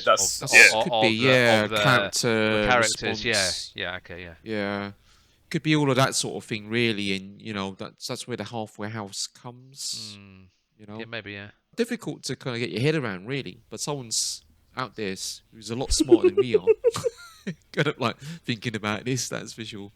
But I mean, it was quite interesting. Obviously, this slide, you know, that we're kind of like they leaked as well. It was quite interesting that, you know, a lot of what they're saying here is about what they hope to get into the actual kind of like hardware for the new console, and it's pretty much cutting edge PC technology right now. You know what I mean? Apart from the talk of ARM, obviously they're talking about, you know, Zen 6. We're on Zen 4. You know, big little cores. Why you'd want that, I don't know. All of this means nothing, because they've got more problems with actually getting games out of their game studios and managing their expanded portfolio with Blizzard Activision. So this is the least of their problems. They're getting the but that's gonna. This is the new product rather than what they do with the ongoing kind of like games development. You know, probably a different team dealing with this. But I mean, you look at this. This is pretty much what current day, I think, cutting edge PC tech is doing. Yeah, this is pretty much what it's doing right now. So it's quite interesting reading this. It's just kind of like it's not really doing substantially more than current day. You know what I mean? Predicting 5 years ahead anyway is it's the pace at which things are changing. Yeah, it's going to be fundamentally different from what they're suggesting there. Yeah. I mean, look at this, though. I mean, DirectX, ray tracing, dynamic global illumination, micro polygon rendering optimization. That's pretty much Unreal. Yeah. The nanite technology. Which is meant to be here now. ML-based super resolution. You know, that's DLSS, isn't it? Yeah. The interesting thing is extensible model for faster iteration and innovation. No idea what that means, but that's not something that I'm aware of. And and they're talking a lot about AI and ML, which is, look, no surprise, right? Oh, there we are. NLP dialogue generation. Yeah. I mean, you know, look, game performance is obviously going to be upscaling, frame rate interpolation. Interesting, doing stuff with kind of latency. Game experiences, AI agents, codecs, God knows what that is, matchmaking. But the interesting thing is, I think it's creator efficiency. This AI game testing, procedural content generation, physics, in NLP dialogue generation. So I think that's quite interesting. but that speaks to more on the development side. But if you ask me, every one of them is looking at it. It's in. I'd be interesting to see what the actual game landscape looks like with themes such as live service being less popular, people seeming to be fatigued with these massive open worlds and all these side quests, and whether there'll be people who really want to have NPCs just saying things that haven't been curated by a human to create a certain type of experience versus being open-ended. And therefore, what's the, of these AI ML boxes and the concepts on here that are actually improving the gaming experience? I mean, on here it's got engagement and retention management and monetization improvement. That worries me already. Monetization improvement, as in what? No monetization, or or more monetization? I wonder. Yeah, it's just I don't know. What I'm basically saying on the fly is Yeah. I think we're entering a broken state in terms of the games. And the games and whether game worlds and the entertainment's heading should dictate what should be pushed from the hardware perspective and what features will you need. And I don't think they properly know what that trend is happening. So these kind of things are a bit meaningless at the moment. Well, it's just bets again, isn't it? They're always trying to predict the future. I mean, but I think some of the look, apart from the whole cloud hybrid thing, I don't think some of these bets that we saw are really that. What can I say? I would say surprising, because there's such an AI movement at the moment. You know, Gen AI. You can't have a conversation with technologies without talking about it. Yeah. Bit slowed. It feels like from a user perspective it's slowed down. Obviously it hasn't behind the scenes, but It hasn't. You know, I mean, every product that I'm looking at right now, yeah, let's say outside of what I, you know, gaming, is pretty much talking about AI of sorts. but Yeah.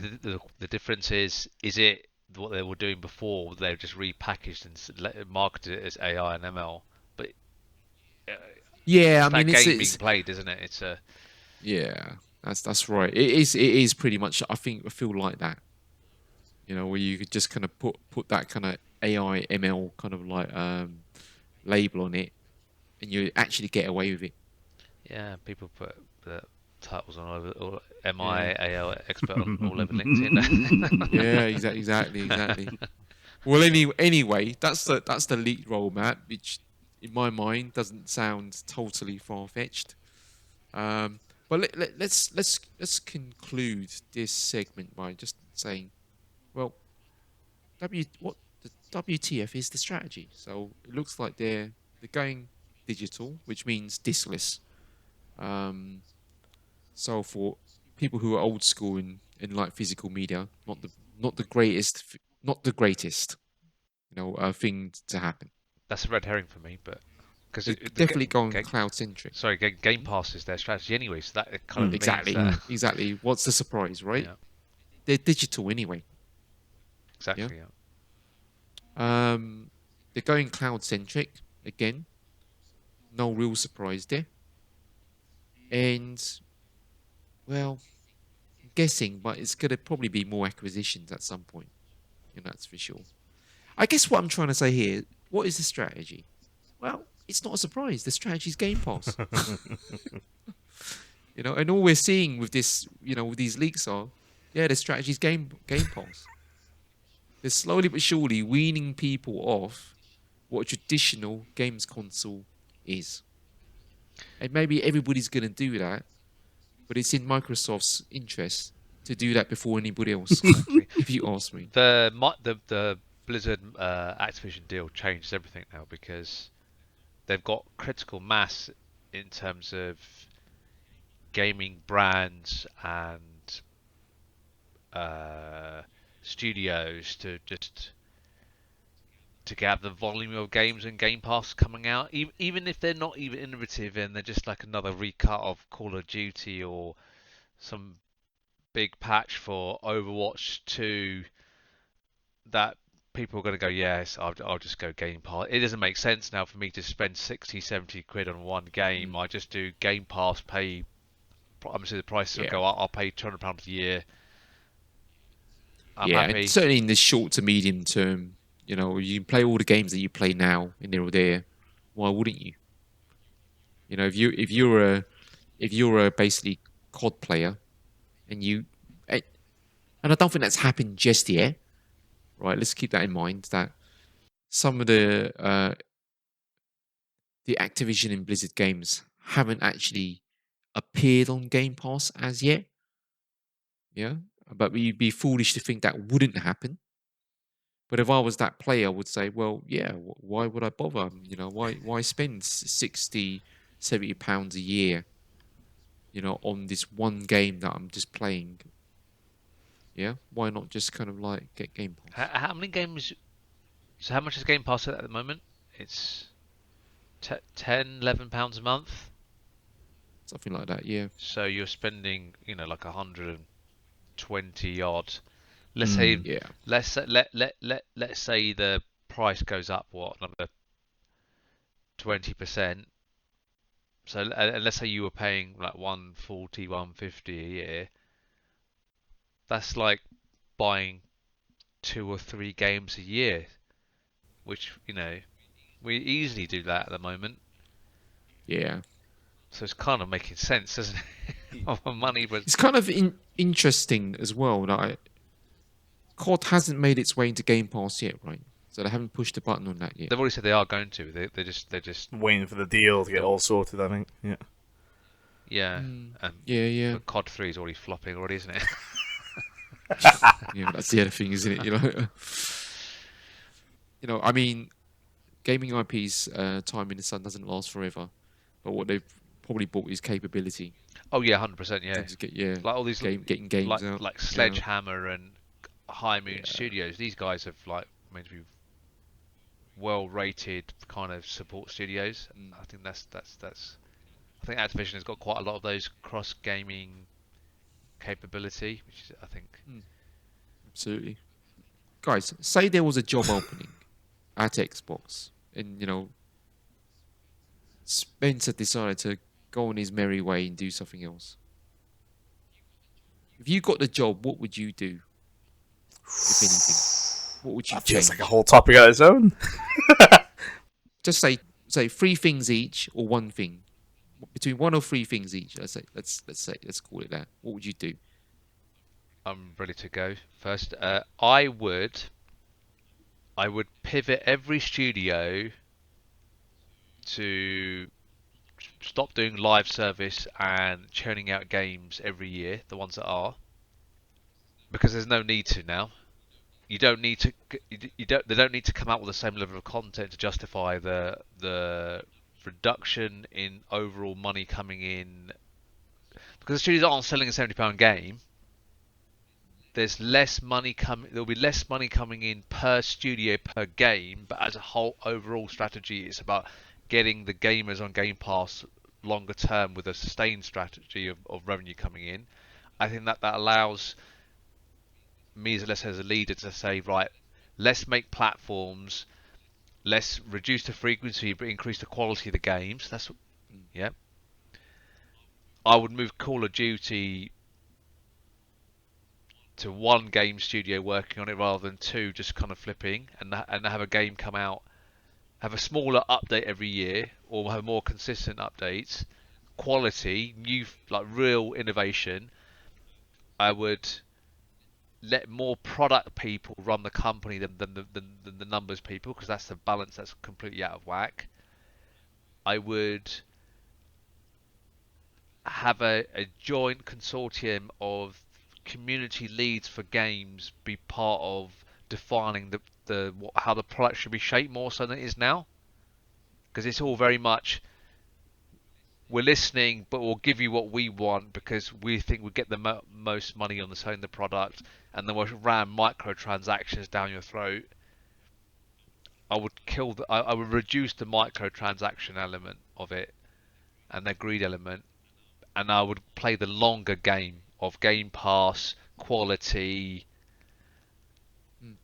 and reduce and create a nice healthy environment with, like, for example, which Blizzard and Activision has been toxic for, and get rid of all the not reduced amount of non-product people in all these places. That's what I would do.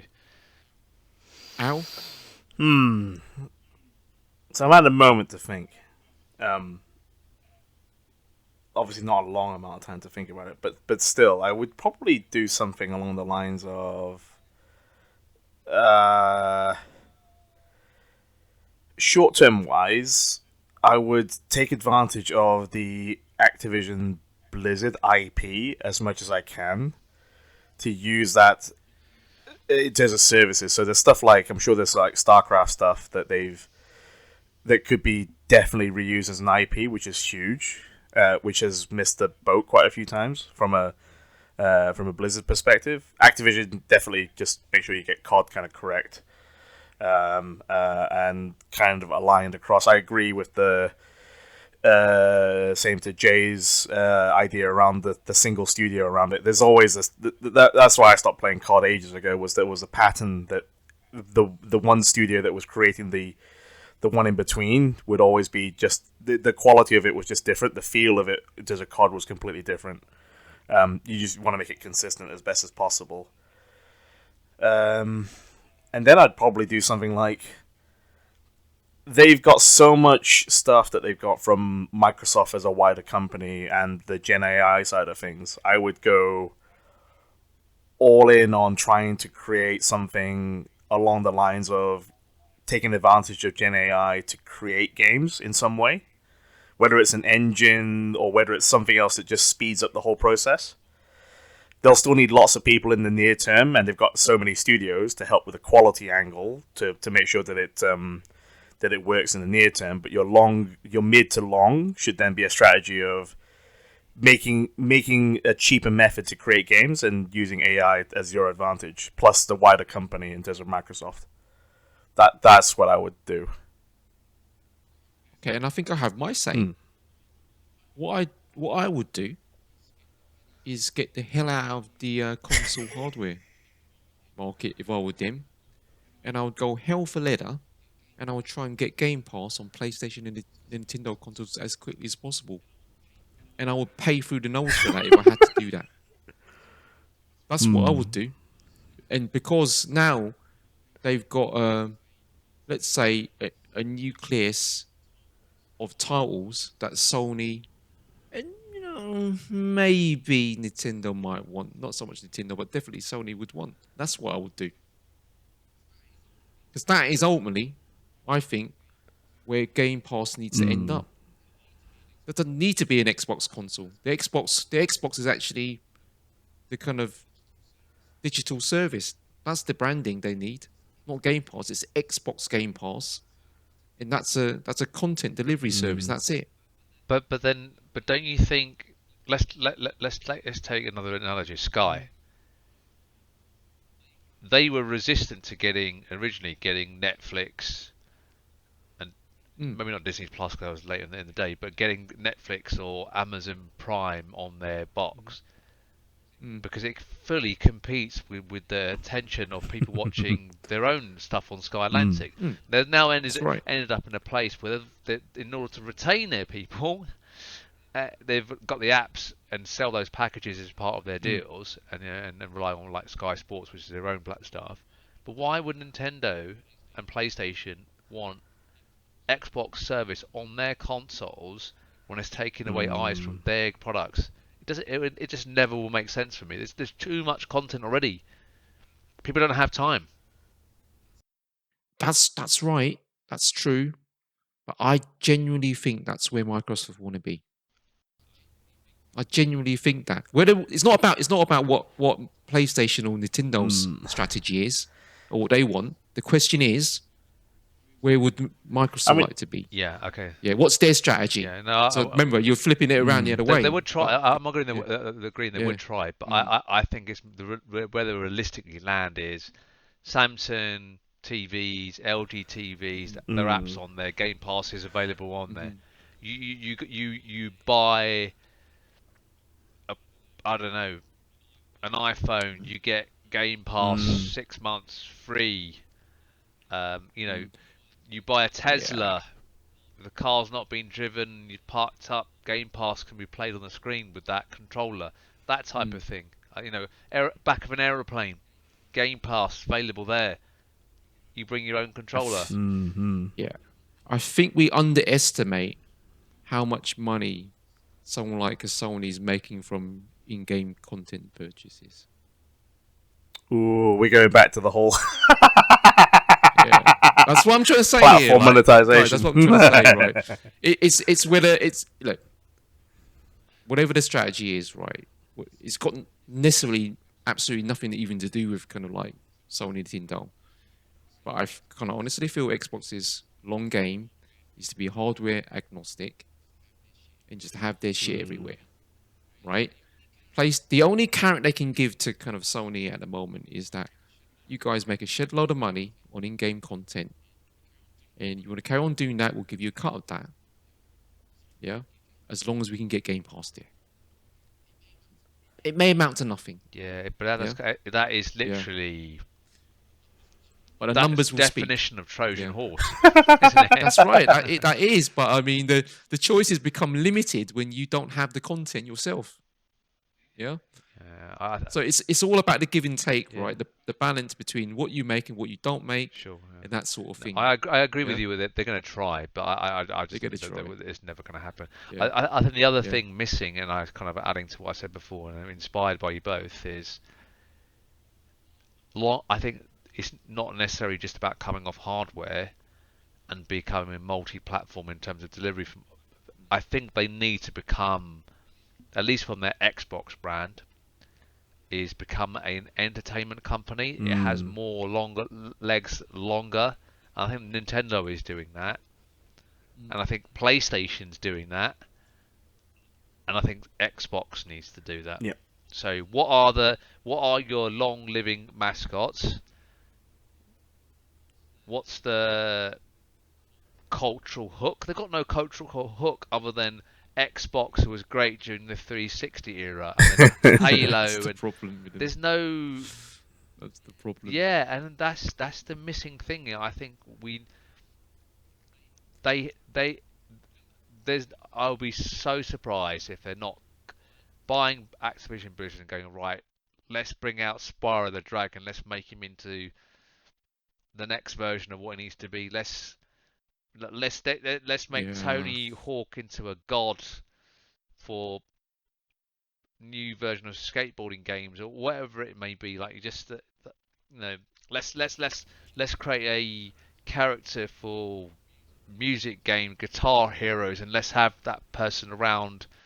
I think that's where they need to be. I could actually see Phil Spencer wanting to do that, but equally, I do wonder how much longer is he going to be there, because at some point, that entity within the Microsoft has got to turn a profit, no matter what you say. It is Microsoft, and they can afford to bankroll this thing, but at some point, it's got to turn a profit because it's appearing on a balance sheet now.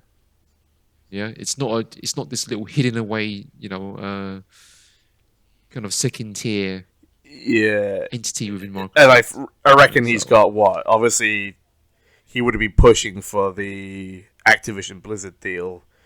He's got what? Tops of 2 to 3 years to get that sorted. Well, the target's 100 million subscribers by 2025. That's what I read. Not gonna happen. No way, yeah. in my view, not gonna happen. It's interesting because I think like PlayStation haven't bitten on the let's go for a Netflix style service because Xbox is doing it. I think if they did that, they would have helped Microsoft on the journey of moving everybody forward onto a subscription service quicker. I've actually I heard early doors, right, but one of the design goals for PS5 was to provide a very Netflix-like service, is what I heard. at the time. But I kind of like think now that's not quite what they they didn't quite mean what we mean in terms of being on the cloud. What they kind of I felt they meant was getting into the game really quickly. Yeah, Yeah, yeah. I think that's what they meant, and they've done that to a degree, but it's not quite what Netflix or kind of like Game Pass are aiming for. The PlayStation UI, I think is great. Yeah, The Xbox One is turd. It's like feels like a PC. well, that's the company that's giving you this console and the service. That's the company. It's like kind of looks like a Netflix, but then it's got loads of these little hidden menus within menus, and it's Yeah, really it feels like a PC. And yeah. I mean, what's the best kind of like PC game launcher? Steam. Is Steam. You know, it's got nothing to do with Microsoft. But that's why they needed Steam on Yeah, Xbox. but that's never good. That kills it. That's the that is even that's- even less likely to happen. yeah, but that's I'm like telling the you, Trojan horse back into Yeah. their backyard, then, isn't it? It's just, yeah, I'm telling you that you know Steam is probably more of a competitor to basically Game Pass than anything else. but I think this is where Microsoft are clever. At least when they've taken their gamble of making themselves relevant, they've gone right. Let's just go hard on the Netflix style service because that's how they will unend Steam, right? If they make the use case of a Netflix style service so desirable, then people will ditch their Steam, won't they? Because Steam doesn't have anything in that on that front. The thing about Steam is this, right? Is that now and again you can get such inexpensive bargains on it, if you know what I mean. So they keep that thing kind of like going, right? It's not uncommon for you to be able to kind of like spend like £1.70 or something like on a game you've been tracking for a while because it's just it's been massively discounted and you have these sales that everybody kind of like gets involved in. So they've got that thing going on where it just seems cheap already. That when you think about Steam, you're not thinking that it's expensive. If you know what I mean, you're thinking that it's actually a really It's cost interesting efficient because it used to be service. really, really expensive. is. The digital versions on Steam used to be so much more expensive than the physical copy. But they've turned that corner now, and I think there's no one gets the physical copies anymore. Well, they've got more leverage. I imagine they got much more leverage. Because and the UI as well. It's not only that the UI is a really good UI. It's also that it's a really rich UI. Every game seems to have this kind of like fan page. Okay, guys, I think we've kind of answered the question as in terms of what we might do with Xbox had we if we're going to get the kind of CEO job, and I think with that said, let's move on to the next topic.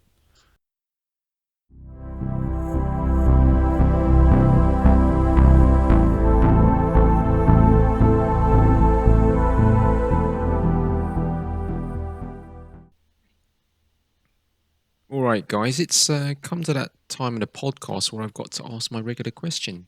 So, what gaming and tech activities have you guys been up to? So, Al, we'll start with you. Oh, I'm trying to think when was the last time we did the outro on this bit. So I think the last time we were speaking about this, I was looking forward to Diablo 4. It's been that long, and Still enjoying it? no, I probably. I'm probably the most leveled out of us three. I'm probably level 45, and then I just kind of stopped. I think I just lost the feeling for it. So, unfortunately, I'm just gonna at this point I'm gonna just wait for it to be fixed. In terms of the way it feels, in terms of the scaling and all this sort of stuff, and then maybe at some point I'll go and pick it back up again. But it feels like a similar Diablo 3 situation where they needed to fix the game before I really go back into it. which is a real shame, really. Yeah, so that was one thing. What else have I been doing in the time? Uh, Mostly mobile games. I'll be honest. I thought you were going to say No, working. well, there was Yeah. there was the working as well, but mostly mobile games. Trying the odd one here and there. I think probably Honkai Star Rail might have started in between that gap or something. So I've been playing a bit of that. Um, Who comes up with these names? oh You god, know. well, there's only one real main company that seems to have the whole thing anyway. Was it Hoyoverse that has both Genshin Impact and Honkai Star Rail? They're just Yeah. dominating the market. Yeah, I think Sony want a bit of that action for themselves. Don't they? Yeah, especially the revenues that they're generating per month. It's pretty insane numbers that they're doing. There's the odd other ones as well. So I've been playing the odd one without spending any money on it at all. Like there's a Final Fantasy VII. Was it called Ever Crisis or something? That was quite interesting. Crisis Core. No, it was literally Crisis the Core, mobile sorry. version. I think it was called. It has the Crisis Core story and other things in there. It's interesting, but it's one of those that I just play on the side. I don't really bother with it much. And there's other ones as well. So yeah, keeping myself busy on that. Tech-wise, I've been very busy at work and stuff like that. Lots of interesting stuff coming um, from all the vendors, Gen AI, LLMs and stuff. They're all kind of picking up pace on various bits of technology. You guys, you work on these, large language models. Then Not yet, not yet. But they're becoming. I would say stuff like it's becoming more accessible, Mm. and there are things that will push that boundary. I think a lot more. I mean, all the sort of competitors are slowly bringing more of that capability forward to people as well. Mm. Interesting. And that's everyone. I mean, Microsoft, Google, Snowflake, all of them are bringing stuff forward. Yeah, yeah. I think you can't have a conversation with any of these tech companies without them talking Hmm. about, Gen AI. It's pretty much impossible. Yeah, yeah. Cool. Yeah, that's me really. Maybe Jay, you want to go for next? Yeah, so I've been reasonably light on terms of playing games. I've probably spent most of my time watching filler stuff on YouTube about games, and, and wasting my evenings. I've probably played quite a few betas. So I've played the second beta of Tekken 8, which was really good. I've just this weekend gone played the one for Grand Blue Fantasy Rising. Really feeling the Arc Systems games at the moment. Um, but like I said, I'm really struggling to break the barrier to really commit to a game properly. Destiny for me, I've just walked Hmm. away. I think that's probably the biggest change since I Did you play the last expansion? yeah, I own it. Yeah, so I've done the main campaign when there wasn't much of it, and I've done the main raid. Mm. Um, there was a dungeon that's come out in mid-season, which I haven't done, but the seasonal content generally is just pretty Hmm. filler. I just don't have the drive to do that. Yeah. And at the moment, I've stepped away from my raid group. I said, look, I'm out for the foreseeable future. So that's kind of happened. But I have tried a couple of other things as well. I've had a mess around with Battlefield 2042. It's on season 6, Mm. and it seems to run really smooth. Um, and that seems quite good fun, and I can see why people have gone back to that.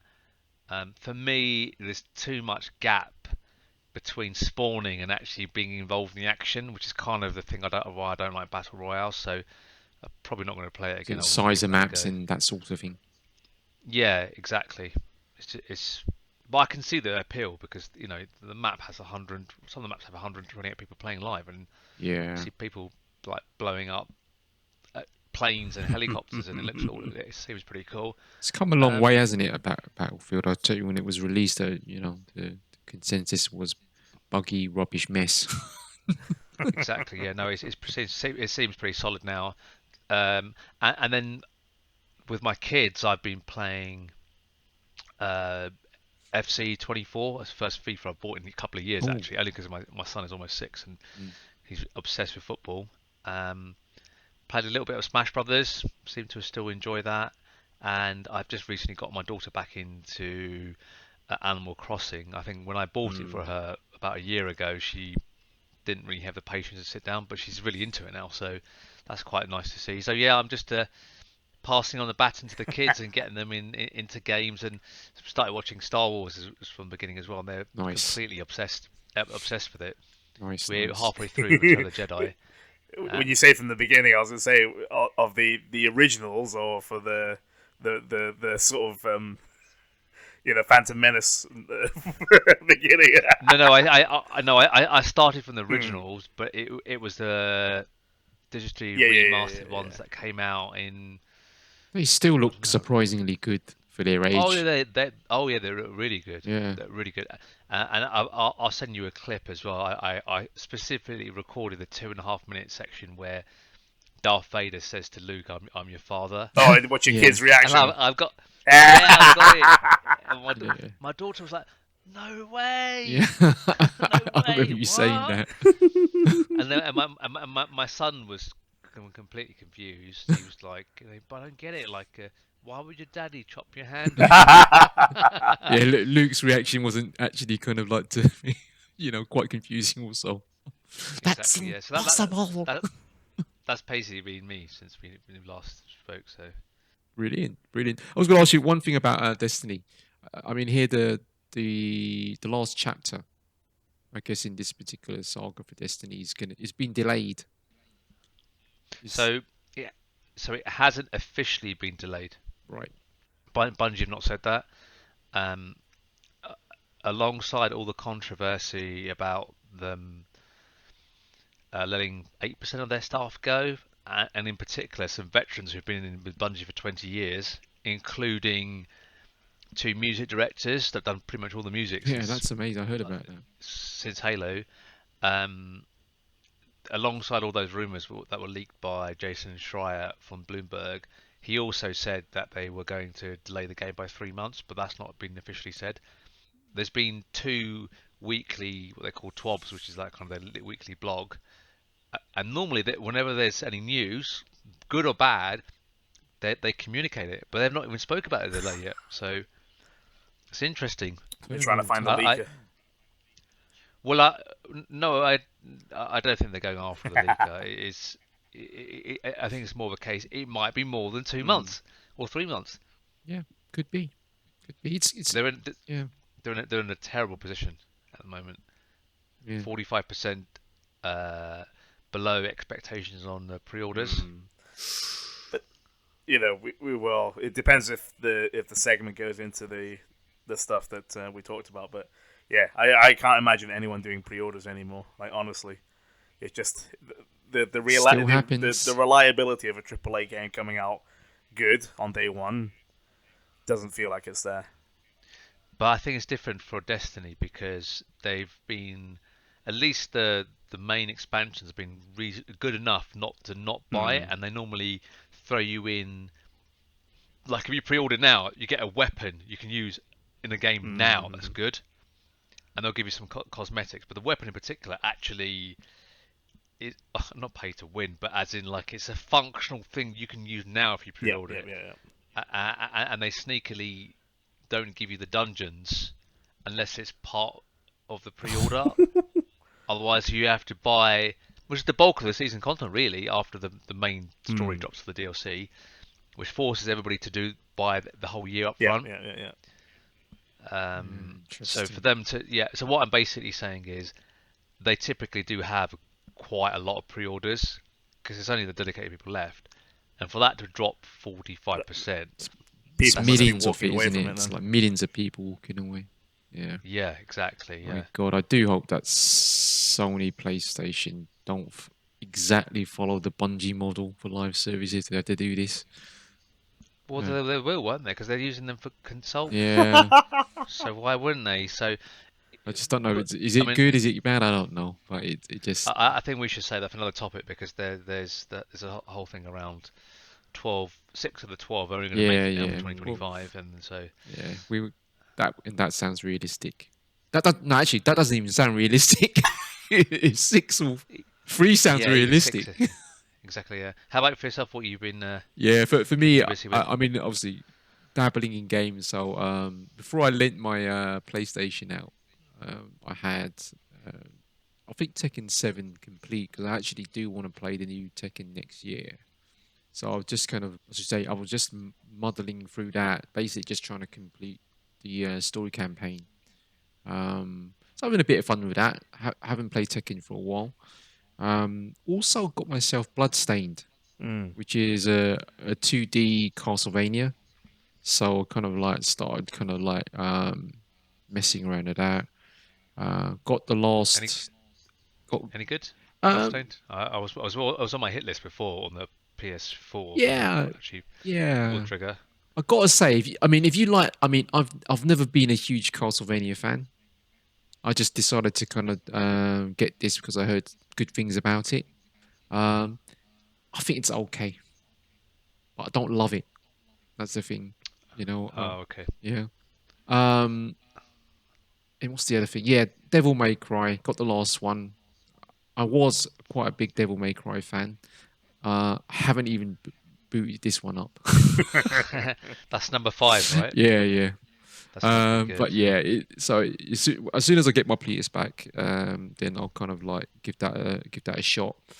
I think someone's kind of saying to you guys, they they bought Spider-Man 2 and tied it to my account, so I feel obliged to kind of have to basically play that, but after I finish the first one, which I haven't done yet. PC wise, um, like you, Al, I played a little bit of Diablo, the fourth one, and then I kind of just put it down quite easily. It wasn't even difficult. And when I did that, I also decided to kind of play a little bit of the third one. Mm-hmm. Yeah, just to just to kind of assess it, and then I kind of also played some other action RPGs, including one that I've been going back to just to get a quick fix now and again. It's the Warhammer one. Mm. It's Inquisition. It's actually not bad for a quick pick up and play. Do a level. It's quite doable. So I've enjoyed that a little bit. Um, and gently deciding to go back to Cyberpunk. Ooh. Yeah, because it's Oh, been how was finally that? been. I've had that on my machine for God knows how. Well, at launch, or close to launch actually, not at launch, but they fixed it, haven't they? So effectively, now that they fixed it, I feel obliged to play it. Yeah, Are you starting the campaign again? Because that's what they recommend, don't they? yeah. I am. That'll be the idea. I didn't really get too far anyway, so Mm. it wouldn't really matter. That's Okay. something I need to do as well. But I figured what I've ended up doing was actually just going back to Skyrim and playing more of that. Um, but Yeah, yeah, let me say. I definitely do Cyberpunk and that DLC that they released for it. Yeah, I mean, outside of games, I guess yeah, work. But I've basically getting more and more involved in Snowflake. So I've kicked off a project. So we've got something to deliver this core, and next core we're just going to be kind of systematically kind of moving stuff over to Snowflake. So that's going to be interesting. Just yeah, a lot on there. So I'm going to be a busy boy for a while. There's new tech to put on the resume, which is nice. Uh, but yeah, all good from that front. I think nothing much to say. At least I'm doing. At least I'm redoubling my efforts to dabble in games. Not sure that I'm playing any of these games properly, but Um, Is it, if I may ask, just any 1 or 2 games on people's hit list as we're approaching Christmas oh Ooh. and have time off? That yeah. I I don't know. I bought Armored Core and I haven't touched it yet. That's the one. oh, that's good. I Yeah. want to get Armored Core because it's another one of these things I used to play to death. Do you Um, want to get it or do you want to play it? Well, 'Cause for me, there's two kind of separate getting things, in aren't they? and playing, whether I play it or don't play, it seems to be the same thing. So why change the habit of a lifetime? I think I'll purchase it because keeping track of it, I noticed the price has dropped. significantly. When I say significantly, I mean it's you can get it for about £40 now. I suspect my other one might be City Skylines 2 as well. That came out recently. Although I suspect the spec might be too high for my current PC. So I might need to consider an upgrade of some sort. I'm watching to see how much I can get God of War Ragnarok for. I've decided that not to purchase unless I can really play it. And then I'm in no hurry to get the New Horizon, but they have got the complete edition out. Complete edition meaning it's coming fully patched on the disc. I might actually get the disc version on it of it. So I think we'll see what happens. Those sorts of things. Sure. And Sure. there's some boomer shooters I want to just try. You can get those. They're like what's £2 to £5 from Steam. So I want to give that file someone of those guys up. Yeah, for me, I either want to commit to either completing God of War and the original one and Ragnarok, or I'll do Spider-Man. All of them, the original, Miles Morales, and the new one. I mean, probably completing 3 of them over Christmas is probably a bit of a stretch, but at least 2 of them of the Spider-Man ones. Or if those games don't come on sale because I don't want to pay full price, I'll probably do The Last of Us 2, which I haven't even started. So yeah, that's it, isn't it? I mean, these days, I rightly wrongly, I really pay full whack for a game. So damn you, Diablo 4, damn you. I think we all fell for the hype was the problem. Yeah. And yeah, I don't know. I'm still hopeful they'll fix it. Yeah. I thought the new season was meant to be good, but obviously you want a bigger fix, don't you? Yeah. Some significant new content, yeah. And fundamentals, balance and whatnot, I imagine. Okay, guys. I think with that said, I think it's time to say our goodbyes. It was goodbye from me, Al. And it's goodbye from me, Jay. And it's goodbye from me, Joel. And whatever you're doing, please like, subscribe, and comment. And what do I usually say? Have a stellar day. Have a stellar day.